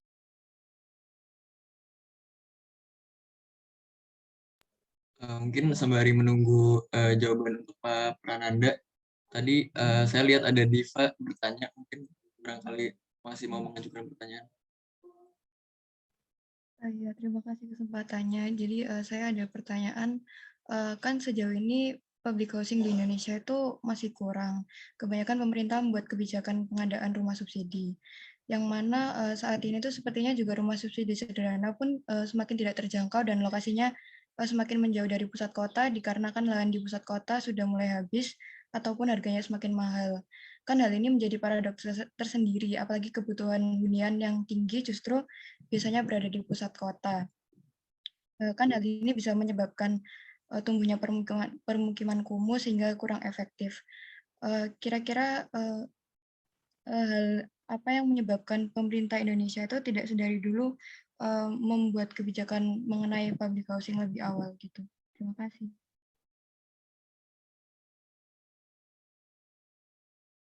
Baik, terima kasih Diva.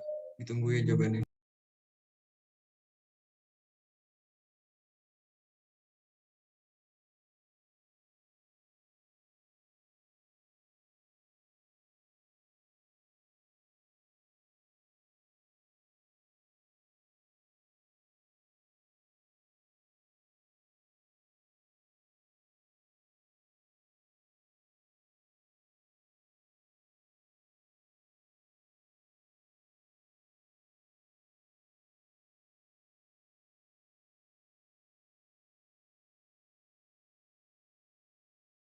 Oke, mungkin saya mau jawab yang pertanyaan dari Pak Prananda terlebih dahulu. Jadi Pak Prananda itu bertanya kalau lahan di Indonesia itu udah dikuasain oleh swasta ya Pak. Apa yang akan terjadi? Apakah benar Pak pertanyaannya? Ya, maksud saya gini, salah satu pendorong pertumbuhan perumahan dan permukiman di negara-negara seperti di Indonesia adalah kekuatan pasar, kekuatan pasar, market forces. Nah, apa yang terjadi apabila kita biarkan kita biarkan pertumbuhan atau penyediaan perumahan itu didorong oleh market forces itu tadi, oleh kekuatan pasar itu tadi. Gitu. Nggak serta merta dikuasai oleh swasta sih, tapi memang ada unsur penguasaan pihak swastanya di situ memang. Gitu. Terima kasih banyak. Mungkin saya coba jawab. Jika nanti terjadi kita yang bakal pembangunannya didikte oleh pasar begitu ya istilahnya, saya rasa ini bakal nanti nggak membuat kita nggak bisa menerapkan regulasi yang benar-benar nanti sesuai dengan visi misi yang tercantum dalam RPJMD atau sesuai dengan visi misi yang tercantum di rencana tata ruang gitu. Karena seperti yang kita ketahui sendiri, preferensi masyarakat Indonesia untuk pemukiman itu kan kadang tidak sesuai dengan apa yang sebenarnya dibutuhkan oleh Indonesia saat ini. Seperti masyarakat masih senang banget untuk rumah tapak, untuk rumah yang nempel di tanah, sedangkan kita tuh sekarang butuh banyak rumah rusun dan segala macam. Oke, mungkin memang benar untuk yang masyarakat mau membeli rumah itu ya dari kekuatan pasar itu kalau nanti kita menyediakannya sesuai dengan yang mereka mau. Tapi itu tadi, jika kita terus-terusan mengikuti pasar, dididik oleh pasar, pembangunan kita nantinya jadinya malah tidak terencana, ataupun kalaupun nanti bisa kita rencanakan, itu bakal tidak sesuai dengan sumber daya yang memang sepenuhnya harus kita alokasikan dengan matang sesuai dengan perencanaan yang sudah harusnya kita lakukan gitu. Mungkin segitu dulu Pak jawabannya. Terima kasih. Permisi Pak, mungkin saya sedikit menambahkan, apa boleh ya? Boleh. Ya, mungkin kalau sederhananya, kalau misalnya pasar itu yang menguasai, mungkin saya lebih meninjau dari segi regulasi harga ya. Jadi kalau misalnya terkadang kalau pasar itu terlalu menguasai, biasanya dalam penyediaan perumahan itu ataupun properti lainnya, harga-harga penyediaannya itu bakal mengikuti pasar. Jadi terkadang harga itu nggak terkontrol ataupun terlalu naik, kadang juga terlalu murah. Jadi dengan adanya dengan adanya pasar yang mendominasi, jadi regulasi kita lama-kelamaan juga bakal mati. Apalagi kita ketahui terkadang regulasi yang kita buat tuh tidak tegas ya, atau kurang efektif. Jadi dengan adanya hal tersebut, harganya jadi makin nggak stabil dan juga malah merugikan masyarakat yang sekiranya itu benar-benar membutuhkan, karena kalau harga yang stabil itu kan bakal jadi sebuah ladang investasi ya bagi masyarakat yang mungkin punya penghasilan lebih sehingga mereka mampu berinvestasi di sana. Kurang lebih kayak gitu, Pak. Terima kasih. Oke, itu tadi dua jawaban yang sangat bagus ya. Memang jika mekanisme pasar itu dibiarkan menguasai proses pembangunan, dalam hal ini penyediaan perumahan dan permukiman, mekanisme pasar itu tidak bisa mengelola eksternalitas negatif yang muncul akibat pembangunan yang mereka lakukan itu tadi. Apalagi mereka juga biasanya tidak bisa menyediakan fasilitas yang dibutuhkan untuk menunjang perubahan yang terjadi. Jadi kalau misalnya mereka develop sebuah lahan gitu ya, mereka mengembangkan sebuah lahan dengan fasilitas yang mereka sediakan gitu, untuk penghuni development yang mereka jual. Tapi eksternalitas yang terjadi itu kan tidak pada lokasi yang mereka develop, tapi justru di justru di sekitarnya. Mereka nggak bisa mengendalikan eksternalitas itu. Dan perubahan yang terjadi di luar lahan mereka sendiri, mereka nggak bisa mengendalikan. Nah, belum lagi kalau ngomong soal ketimpangan, disparitas. Nah, tadi kan menyebutkan kalau itu mekanisme dibiarkan ke mekanisme pasar, maka mereka akan mengendalikan harga dan hanya sedikit orang yang bisa mengakses, atau sebagian orang yang bisa mengakses perumahan yang disediakan oleh mekanisme pasar. Nah, di sini peran lembaga pemerintah sangat krusial untuk menghindari pembangunan yang tidak terkoordinir. Makanya lembaga pemerintah kita beda dengan Housing Development Board yang full hands on gitu ya, bukan serta merta karena mereka otoriter gitu, tapi juga karena kita punya di satu sisi kita punya mekanisme pasar, di sisi yang lain kita punya lembaga pemerintah. Lembaga pemerintah ini yang fungsinya adalah untuk mengkoordinasikan pembangunan itu dan memastikan supaya pembangunan itu berlangsung secara efisien dan efektif gitu ya. Terlepas dari kinerja mereka sekarang baik buruk atau apa, tapi yang jelas peran mereka tadi juga sudah disebutkan bahwa peran mereka itu seperti itu, untuk merencanakan dan mengkoordinir. Nah, pembangunan yang dilakukan oleh mekanisme pasar, kalau dibiarkan, maka pembangunan itu akan mengakibatkan pola spasial yang sulit untuk diperbaiki. Karena mereka kan mikirnya lokasi ini prime location, ini lokasi berpotensi, ini lokasi yang bagus gitu. Mereka nggak akan terlalu mikir soal hal-hal yang lain. Ya, pokoknya saya bikin di situ, saya jual, untung, udah. Gitu. Nah, itu nanti pola spasial yang terbentuk akibat perilaku seperti itu sulit untuk diperbaiki. Kita mau memperbaiki, gimana cara memperbaiki juga. Dan itu juga akan menghasilkan lagi-lagi eksternalitas negatif seperti polusi, karena memaksa masyarakat penghuninya untuk bergerak dari tempat tinggal ke tempat kerja atau tempat beraktivitas, maka eksternalitas lagi yang lain seperti kemacetan dan lain sebagainya itu pasti akan muncul pada infrastruktur yang menghubungkan antar development atau antar cluster ini tadi.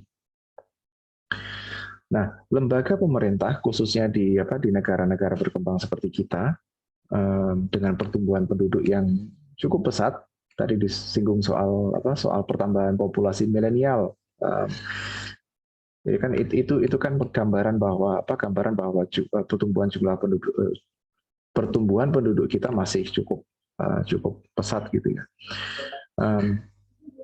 Lembaga pemerintah itu dapat memfasilitasi dan mengendalikan ekspansi spasial itu tadi melalui mekanisme penyediaan lahan. again, mekanisme penyediaan lahan yang kita lakukan barangkali masih belum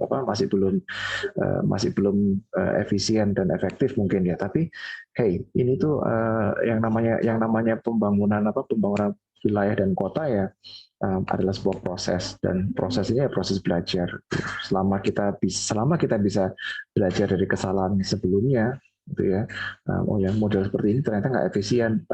Berarti kita harus berubah dan sebagainya. Selama kita masih bisa menerima kesalahan tersebut dan belajar dari kesalahan itu ya, I'm sure kita berjalan di arah yang benar. Gitu. Tapi kembali lagi, pasar jangan sampai sepenuhnya menguasai proses penyediaan perumahan dan permukiman, karena eksternalitas itu tadi, khususnya disparitas dan tekanan terhadap infrastruktur, dan lembaga pemerintah lah yang harus mengendalikan itu semua. Tapi nggak cuma mekanisme pasar dari private loh ya. Kalau seandainya itu disediakan oleh LSM pun juga sama. Gitu. Jadi jangan sampai ada satu pihak yang benar-benar menguasai, atau satu aktor yang benar-benar mendorong pertumbuhan permukiman itu tadi, atau mempengaruhi pertumbuhan permukiman itu tadi. Tetap harus ada satu lembaga, ya kalau di kita lembaga pemerintah yang menguasai atau mengendalikan itu tadi. Berbeda dengan Housing Development Board yang sepenuhnya pokoknya urusan rumah kamu. Kita belum bisa seperti itu karena Singapura secara geografis dia kecil, penduduknya 6 juta, penduduk Jakarta berapa? Lebih dari itu kan. Gitu. Dan saya berpendapat bahwa ukuran geografis, geographical size, population density, population size itu juga pasti berpengaruh terhadap mudah atau tidaknya dikendalikan proses pengendalian itu sendiri. Gitu. Penduduk 6 juta, rata-rata pendatang ya relatif lebih mudah untuk dikendalikan dibandingkan penduduk yang sudah mengakar. Ya, tadi disebut soal kita punya tanah adat, mudah kalau sudah kena hukum adat, tanah adat ya buyar semua. Gitu. Kita punya keterikatan seperti itu. Sedangkan kalau pendatang tujuannya adalah untuk mencari penghidupan yang lebih baik kok. Dan salah satu keunggulan yang ditawarkan oleh public housing model Singapura itu tadi, dengan program rumah susun publik itu kualitasnya terstandar. Kita di sini kalau membangun rumah sendiri, punya tanah, bangun rumah sendiri, kalau tukang yang beleset buyar semua. Desainnya boleh bagus, eksekusinya jelek ya udah buyar. Kualitas bangunannya nggak bisa sesuai dengan standar. Kadang-kadang mandor sama tukang itu kita bicara SNI, mereka nggak ngerti kok. Banyak yang kayak gitu. Kalau public housing disediakan oleh satu lembaga itu saja yang mengendalikan, ya sudah semuanya terstandar. Gampang mengendalikan dan memonitor standarnya itu tadi. Itu. Saya malah ngalor gitu ya. Itu tambahan masukan dari saya soal mekanisme pasar itu tadi. Saya kembalikan kepada teman-teman apabila masih ada yang ingin bertanya atau berkomentar. Iya, baik, terima kasih Pak Nanda. Saya akan menjawab pertanyaan dari Diva. Itu ada satu pertanyaan yang belum dijawab tadi. Kan Diva bertanya, kenapa sih pemerintah baru menyediakan opsi public housing sekarang gitu buat masyarakat? Sebenarnya kalau pemerintah ini nyediain public housing buat masyarakat itu bukan baru sekarang ya, tapi di tahun 1974 itu pemerintah juga ada nyediain perumnas gitu buat masyarakat. Cuma kan waktu itu kenapa sih pemerintah nyediain perumnas, kan emang lahannya waktu itu masih banyak gitu dan bisa dibangun rumah yang bentuknya tuh lapak. Dan baru dirasakan sekarang kalau ternyata kita tuh kekurangan lahan. Akhirnya di tahun 2005 pemerintah tadi memiliki opsi untuk membangun rumah susun untuk mengatasi, dan kenapa sih rumah susun ini selain untuk mengatasi kekurangan lahan, itu juga buat mengatasi pembangunan perumahan-perumahan di pinggiran kota atau suburban. Seperti itu. Mungkin bisa ditambahkan sama yang lain. Terima kasih. Ya, aku izin nambahin ya. Aku juga kurang sependapat sama Diva. Kenapa pemerintah baru membangun public housing sekarang, yang dimana pemerintah ini sudah dari dulu memulai ini ya. Kalau berdasarkan target rencana strategis penyediaan perumahan tahun 2015 sampai 2019 berdasarkan target RPJMN, yaitu yang pertama, pemerintah sudah membangun rumah susun untuk MBR yang dilengkapi dengan PSU pendukungnya sebanyak 550.000 unit. Lalu sudah membangun rumah khusus di daerah pasca bencana atau konflik maritim atau nelayan dan perbatasan negara yang dilengkapi PSU pendukung sebanyak 50.000 unit. Lalu pemerintah juga sudah memfasilitasi bantuan stimulan pembangunan baru rumah swadaya sebanyak 250.000 unit dan fasilitasi bantuan stimulan peningkatan kualitas rumah swadaya sebanyak 1.500.000 unit dan pembangunan rumah stimulan peningkatan kualitas swadaya sebanyak 1.500.000 unit. Nah, itu semua sudah terlaksana. Jadi sudah memenuhi target. Jadi saya sekarang sependapat sama Diva kalau kenapa kok pemerintah tidak dari dulu menyediakan perumahan umum gitu. Oke, aku mau ini ya, nambahin lagi. Mungkin ini nyimbangin sih. Mungkin yang ditanya Diva kan karena mungkin nggak terlalu kerasa sekarang ya. Mungkin nggak kayak Singapura atau nggak kayak negara lain yang kayaknya public housing itu bagus. Gitu. Jadi kan Diva nyinggung banyak banget rencana pemukiman tuh pasti jauh-jauh dari pusat kota. Nah, itu mungkin tadi seperti yang disinggung sama Prananda, salah satu faktornya. Jadi kan kita memang nggak sepenuhnya dari pemerintah, ada pasar di sana yang main. Nah, mungkin ada masa di mana pasar itu lebih menguasai, pasar itu lebih menguntungkan bagi masyarakat gitu, ketimbang itu program pemerintah. Yang hasilnya sekarang kota itu kan nggak sepenuhnya direncanakan, dibangun pemukiman kan nggak semuanya oleh pemerintah yang mengacu oleh tadi rencana jangka panjang atau visi strategis dan lain sebagainya. Banyak yang hanya sekedar kita lebih untung di sini pemukiman dibangun dan masyarakat juga lebih untung di sini memikir dampak panjang, akhirnya banyaklah bermunculan tata ruang atau spasial yang sesuai dengan visi tadi yang akhirnya makin mendorong program pemerintah yang mungkin seharusnya lebih dekat ke kota itu jadi makin jauh ke pusat-pusat makin menjauhi pusat-pusat kota gitu. Jadi mungkin kalau dibilang pemerintah kenapa nggak menyediakan, sudah menyediakan, cuman mungkin memang ada regulasinya belum terlalu kuat dan baru dikuatkan sekarang-sekarang ini, sehingga akhirnya ada masa di mana kita tidak efektif secara ruang, yang akhirnya baru terasa di generasi kita sekarang. Mungkin gitu, Div. Terima kasih.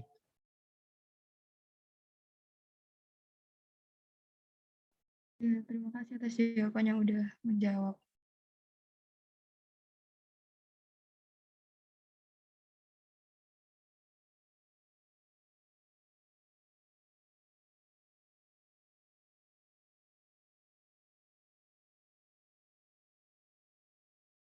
Bagaimana teman-teman, apakah masih ada yang ingin bertanya?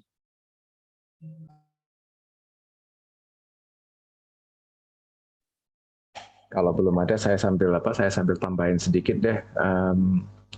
Tadi disinggung soal penyelenggaraan PSU di slide yang memuat tabel sub urusan, kemudian levelnya pemerintah, provinsi, kabupaten, kota itu tadi. Sub urusan prasarana, sarana dan utilitas umum atau PSU. Di situ disebutkan kalau Pemprov itu bertanggung jawab atas penyelenggaraan PSU permukiman. Yang menarik atau barusan saya ketahui adalah kalau ini dari keterangan Pemprov Jatim sih. Gitu. Penyelenggaraan PSU permukiman oleh pemerintah provinsi itu tidak semua PSU. Jadi PSU keamanan seperti kebakaran itu nggak termasuk. Which is weird kalau menurut saya gitu ya. Tapi pada kenyataannya memang seperti itu. Gitu. Jadi ketika ada dalam suatu diskusi dengan Pemprov Jatim kemarin beberapa hari yang lalu, saya tanya gitu, PSU itu apakah termasuk PSU keamanan gitu? Mereka mengatakan enggak. Kalau keamanan itu urusannya yang lain gitu. Jadi itu urusannya orang-orang kebakaran dan BPBD dan sebagainya gitu. Oke, well, jadi utilitas yang dimaksud ya kayak jalan, terus kemudian apa namanya, jalan, jaringan listrik, telekomunikasi, drainase, air bersih, itu mereka sediakan. Nah, jadi wastewater treatment dan sebagainya itu mereka sediakan. Tapi kalau kayak hidran, nah itu bukan kewenangan mereka. So itu hal yang baru bagi saya. Terus kemudian tadi di pas ngomong soal tantangan dan kendala PSR, masalah backlog gitu ya. Dan saya kira tantangan dan kendala PSR itu menyambung diskusi yang minggu lalu mengenai isu dalam perumahan dan pemukiman. Soal generasi milenial, ini saya cuma sharing aja, sharing temuan temuan tahun lalu, gitu, temuan kegiatan tahun lalu.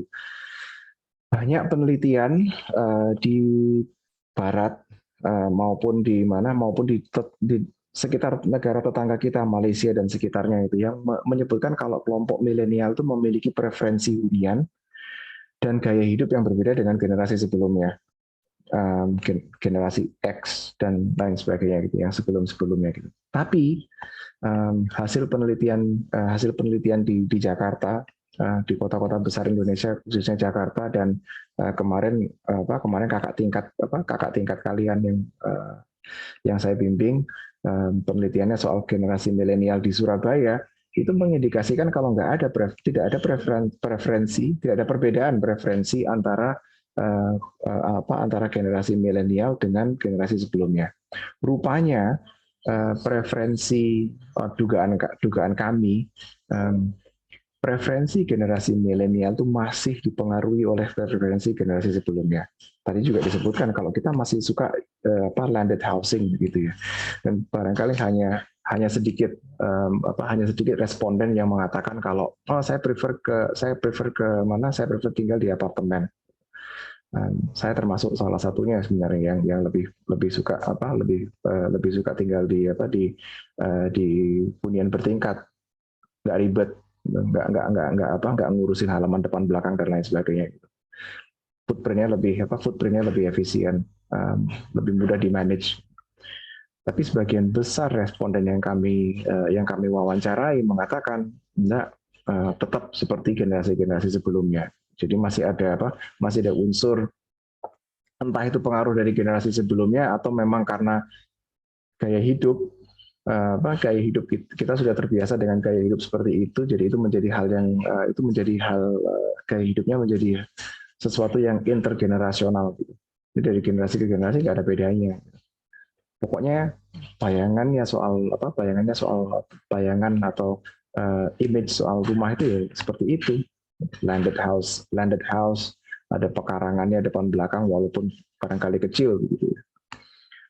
So that's interesting.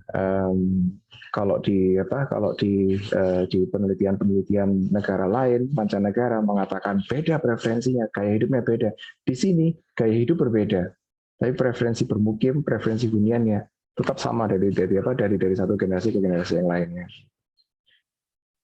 Oke, terus apa lagi Pak? Tadi catatan tambahan dari saya, PSU udah, market force udah, milenial.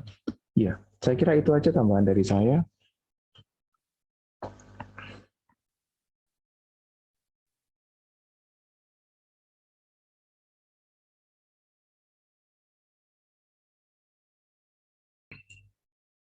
Masih ada lagi yang ingin bertanya kah?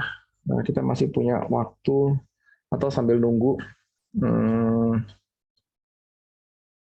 tadi ada beberapa yang barusan bergabung atau tadi keluar masuk. Ya, Abi. Ya, baik Pak. Mungkin saya coba di sini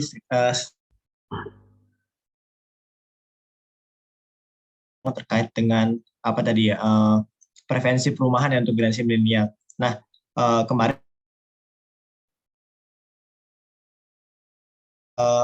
desain rumah sebagaimana preferensi dari kaum milenial itu dibagi jadi berdasarkan kelompok umurnya. Jadi kayak untuk usia 20 sampai 24 itu disediakan tipe rumah susun untuk tipe 24, terus untuk yang usia 25 sampai 29 itu dibuat rumah susun tipe 36 dan untuk yang 30 sampai 34 itu desain rumah susun tipe 45. Nah, dari sini apakah itu juga mengacu pada preferensi di tahun-tahun sebelumnya, Pak? Karena saya juga sampai saat ini belum dapat bagaimana preferensi rumah di umur milenial untuk tahun-tahun sebelumnya, Pak. Mungkin kayak gitu. Terima kasih. Ini ya, saya kalau soal gini sih, preferensi dan kebutuhan bermukim seseorang atau sekelompok orang itu kan bergantung antara lain bergantung pada housing career mereka. Di mana sih mereka, pada tahapan apa sih saat ini mereka di dalam hidup itu gitu. Kalau masih single usia berapapun pasti cenderungnya ke footprint yang lebih kecil, studio, apartemen, atau kalaupun rumah juga nggak usah yang gede-gede gitu, karena toh cuma sendirian aja. Kalau terlalu besar maintenance dan lain sebagainya ribet. Seiring dengan berjalannya waktu dan bertambahnya anggota keluarga dari single menjadi couple, tentunya kebutuhan itu pasti akan bergeser. Nilai-nilai itu pasti akan bergeser. Kita sedikit banyak ketika memutuskan untuk menikah gitu, kita sedikit banyak pasti akan dipengaruhi oleh pasangan kita. Nilai-nilai mulai bergeser. Barangkali kebutuhan secara fisik ya, studio apartemen masih oke lah gitu. Tadi rusun ukuran sekian meter persegi, 30 meter persegi masih cukup lah. Tapi ketika anggota keluarga yang bertambah, tambah 1 anak, 2 anak dan seterusnya gitu, building footprint itu pasti akan bertambah, kebutuhannya pasti akan bertambah. Tadi disediakan berapa? 45 meter persegi. Yang paling besar. Oh, mohon maaf, tipe 45 Pak maksudnya tadi. Untuk milenial milenial maju itu di usia 30 sampai 34 tahun, dari pemerintah itu menyediakan desain rumah susun dengan tipenya tipe 45 Pak. 45 berarti 45 berarti berapa meter persegi itu ya? Bayangan saya tadi 45 itu 45 meter persegi. But anyways, bercermin dari pengalaman saya sendiri, tinggal di apartemen ukuran 42 meter persegi, dengan konfigurasi atau dengan jumlah anggota keluarga kita adalah 4 anggota keluarga kita 4, anak saya 2. 42 meter persegi itu cukup untuk sementara waktu gitu ya, karena anak-anak saya waktu kami pindah ke rumah itu masih usia 5 sama 3. Tapi kami membandingkan dengan tetangga yang punya 2 orang anak usia remaja. Ukuran 42 meter persegi itu menjadi tantangan karena hanya muat 2 kamar tidur, dan isu masalah privacy bagi anak yang sedang tumbuh kembang dan lain sebagainya itu menjadi masalah. In the end mereka pindah ke rumah di area suburban gitu. Tapi yang jelas mereka pindah ke landed housing gitu, yang bisa lebih mengakomodasi kebutuhan mereka. Dan saya sendiri kalau sekarang harus pindah kembali ke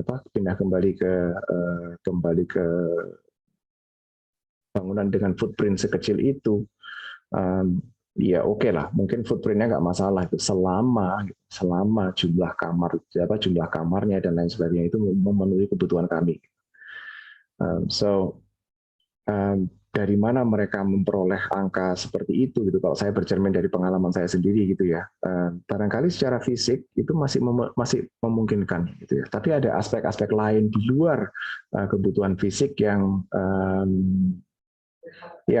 ya kita sadari atau enggak gitu ya. Itu harus dipenuhi begitu. keluarga muda dengan anak yang mulai merangkak dan mulai jalan, mulai lari, itu kalau mereka kalau mereka nggak bisa memberikan ruang gerak di dalam rumah itu untuk si anak itu tadi toddler usia 1-2 tahun untuk lari-lari dan jumpalitan, anak itu mesti rewel, sumpah aja, rewel aja. So ada kebutuhan fisik, ada kebutuhan psikis yang like it or not gitu, memang harus diperhatikan. So, kalau kita bicara soal unit hunian gitu ya, yang pertama kali kita tangkap dari rumah itu kan fasadnya, bentuknya, warnanya, teksturnya dan lain sebagainya, bagus atau enggak. Lalu setelah kita tertarik dengan wajahnya, kita masuk ke dalamnya untuk merasakan gimana sih konfigurasi ruangnya. Gitu.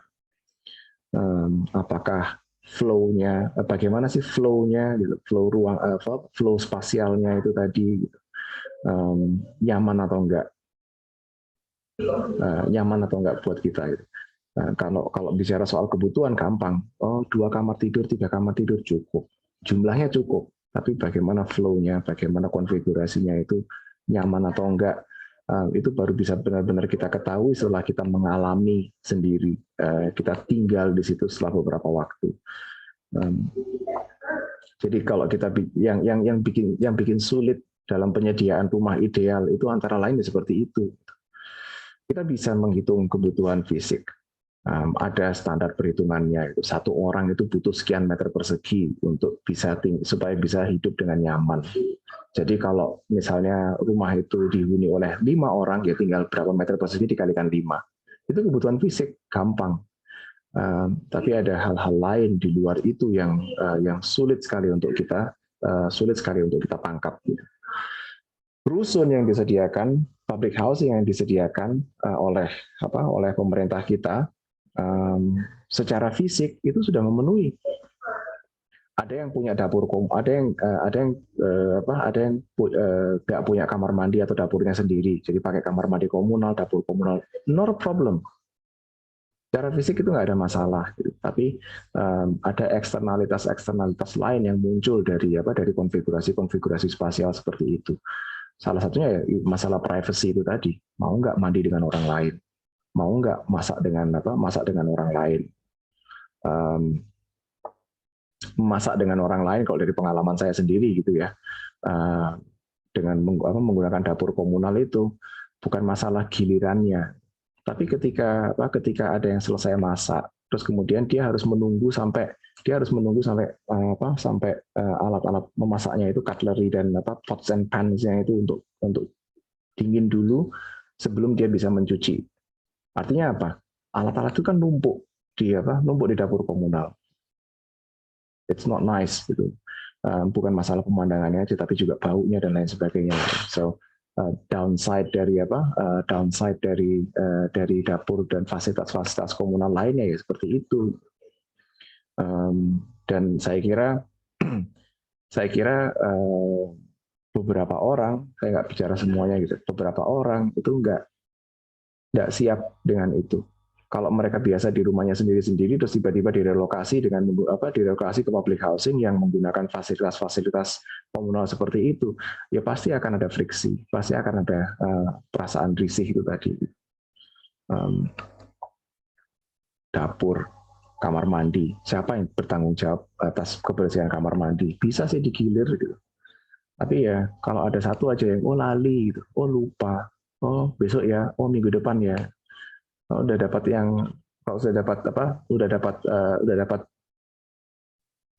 co-inhabitant yang seperti itu, tetangga yang seperti itu, no thank you. Alhamdulillah saya dulu ketika tinggal di student housing, memanfaatkan fasilitas komunal seperti itu, kita semua punya mutual agreement dan sudah punya jadwal yang saklek. Saya minggu keberapa dalam 1 bulan, saya minggu kedua untuk membersihkan kamar mandi. Dapur agak di luar kendali karena kita orang 16 sharing 1 dapur. Kalau kamar mandi cuma orang 4, so it's easier to arrange. Tapi ya itulah sedikit pengalaman saya yang saya coba jawab dengan bercermin dari pengalaman saya ketika melanglang buana sendiri dan terakhir ketika melanglang buana membawa keluarga. Gitu. Semoga bisa memberikan ilustrasi atau bayangan untuk Abi dan teman-teman. Terima kasih, Pak. Pak, sama-sama. Yep. Saya ingin nimbrung, boleh nggak, Pak? Saya jadi boleh. Penasaran, ingin bertanya gitu, Pak. Kan sebelumnya saya pro banget sama rumah susun, tapi setelah yang Bapak ceritakan tadi memang sepertinya banyak sekali faktor yang membuat rumah susun itu tidak ideal bagi masyarakat gitu ya, Pak. Nah, saya tuh pernah baca kalau di Soviet sana, waktu di era Soviet, kan itu banyak sekali rumah-rumah blok. Nah, itu seperti yang Bapak bilang tadi, nggak ada space rumah untuk hidup gitu, Pak. Nah, jadi saat itu pemerintah Soviet tuh mengakalinya dengan kehidupan warga itu dipindah ke yang komunal tadi. Jadi kalau anak-anak mau main, mau lari-larian, itu ada tamannya sendiri, ada fasilitas sendiri untuk bertemu dan segala macam, rekreasi. Mereka di luar rumah. Jadi kalau saya anggap kayak jadi sedikit menurunkan value dari rumah itu sendiri gitu, hanya sekedar tempat istirahat. Kalau kita sekarang kan rumah tuh kayak segalanya gitu, Pak. Nah, kalau menurut Bapak sendiri, kalau melihat yang kita kan sekarang makin terbatas lahan, nah sebenarnya apakah memang kita perlu menempuh jalan seperti itu yang kayak memaksakan masyarakat tuh mengubah budayanya gitu, atau sebenarnya ya udah gitu, rumah susun jalan yang rumah susun jalan tanpa perlu kita fokuskan ke salah satunya begitu, Pak. Terima kasih, Pak. Menarik soal penyediaan fasilitas pendukung rumah susun itu tadi. Kata kuncinya di situ, pendukung rumah susun, fasilitas pendukung. Oke lah, kita nggak punya banyak ruang gerak 42 meter persegi dengan anak-anak yang sedang tumbuh, mereka jumparitan dan lain sebagainya, bawa aja keluar di luar taman. Masalahnya di situ, gitu, di luar ada taman. Nah, di luar rusun yang disediakan itu ada apa? Kalau ada lahan kosong gitu terus dipakai tempat parkir atau dipakai tempat pembuangan sampah atau apa lah ya, nggak ideal dong gitu. Jadi ketika menyediakan rusun atau public housing atau apapun ya, fasilitas pendukungnya harus ditingkatin mau nggak mau. Rusun Pandugo yang di daerah mana? Yang di daerah Pandugo itu di sebelahnya ada taman bermainnya gitu. Jadi paling nggak penghuni rusun tuh bisa bernafas gitu, lega. And ya mau nggak mau memang pendekatannya harus seperti itu gitu. Kalau nggak bisa menyediakan interior space yang secara fisik bisa mewadai kebutuhan ruang gerak kita, paling nggak ada exterior space yang bisa mewadai. Kembali soal fasilitas komunal seperti dapur dan kamar mandi, itu jadi problem ketika itu sebenarnya nggak ada masalah, itu hanya masalah teknis ya, soal scheduling dan siapa yang bertanggung jawab atas kebersihan dan lain sebagainya gitu. Not a problem, not a big issue gitu. Tapi itu menjadi masalah ketika terjadi ketika kita dilanda ketika kita dalam situasi pandemi.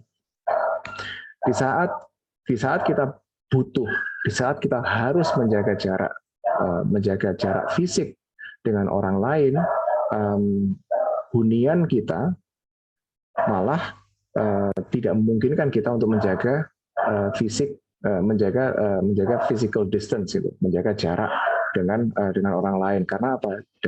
Karena masalah fasilitas komunal itu tadi. Apalagi fasilitas komunalnya dapur dan kamar mandi gitu. Ya ada beberapa hal yang nggak bisa dijadwal memang.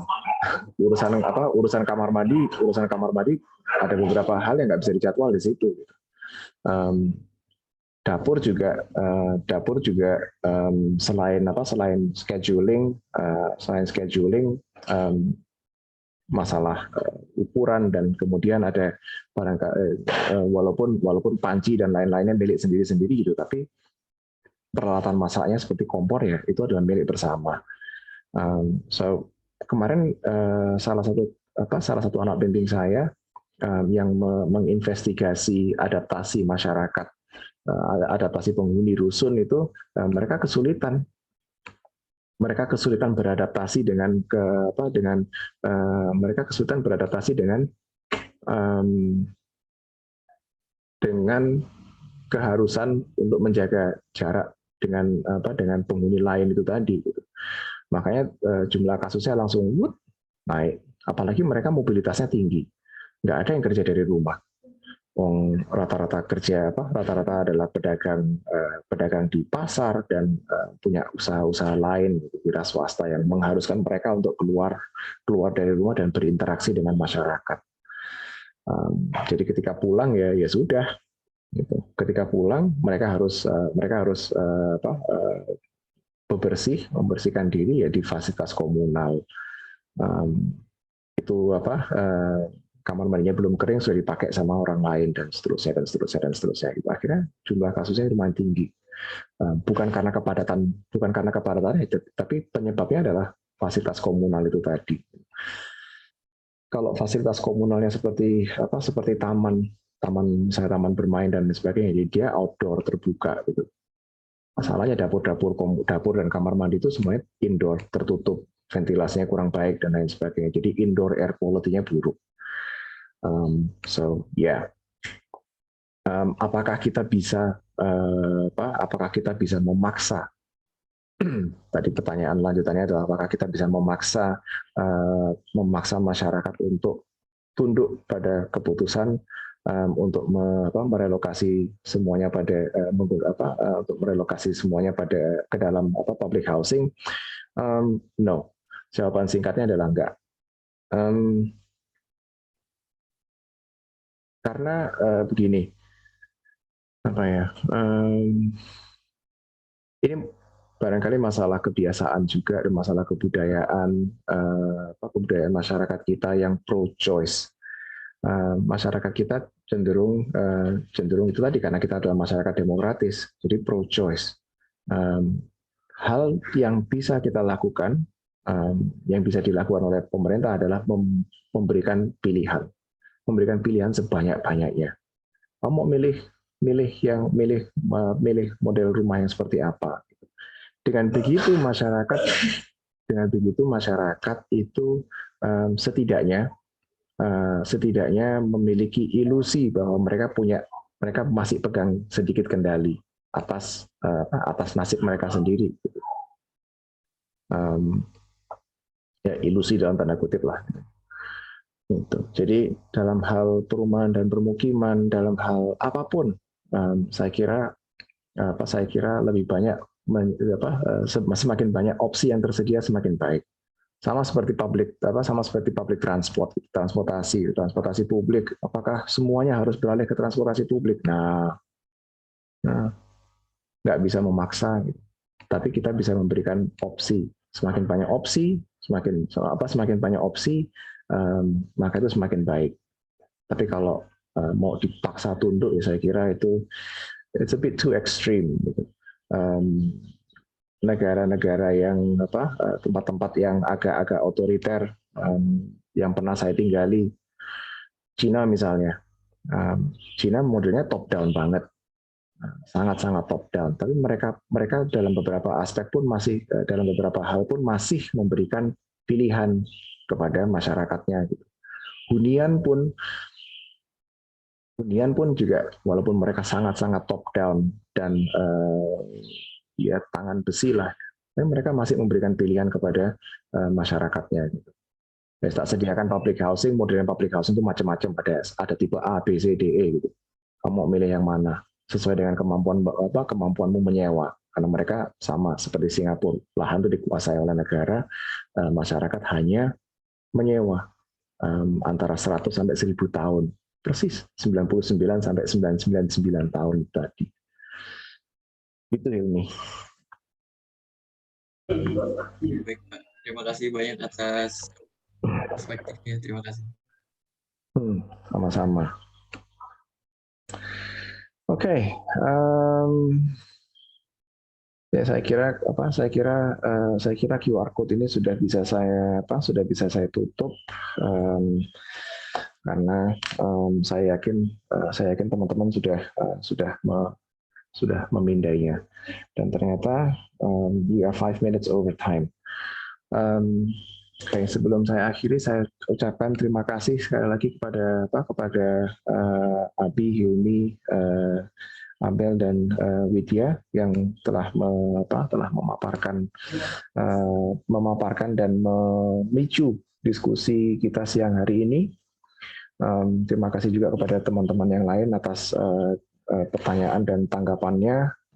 Sampai jumpa di pertemuan berikutnya. Selamat siang. Assalamualaikum warahmatullahi wabarakatuh.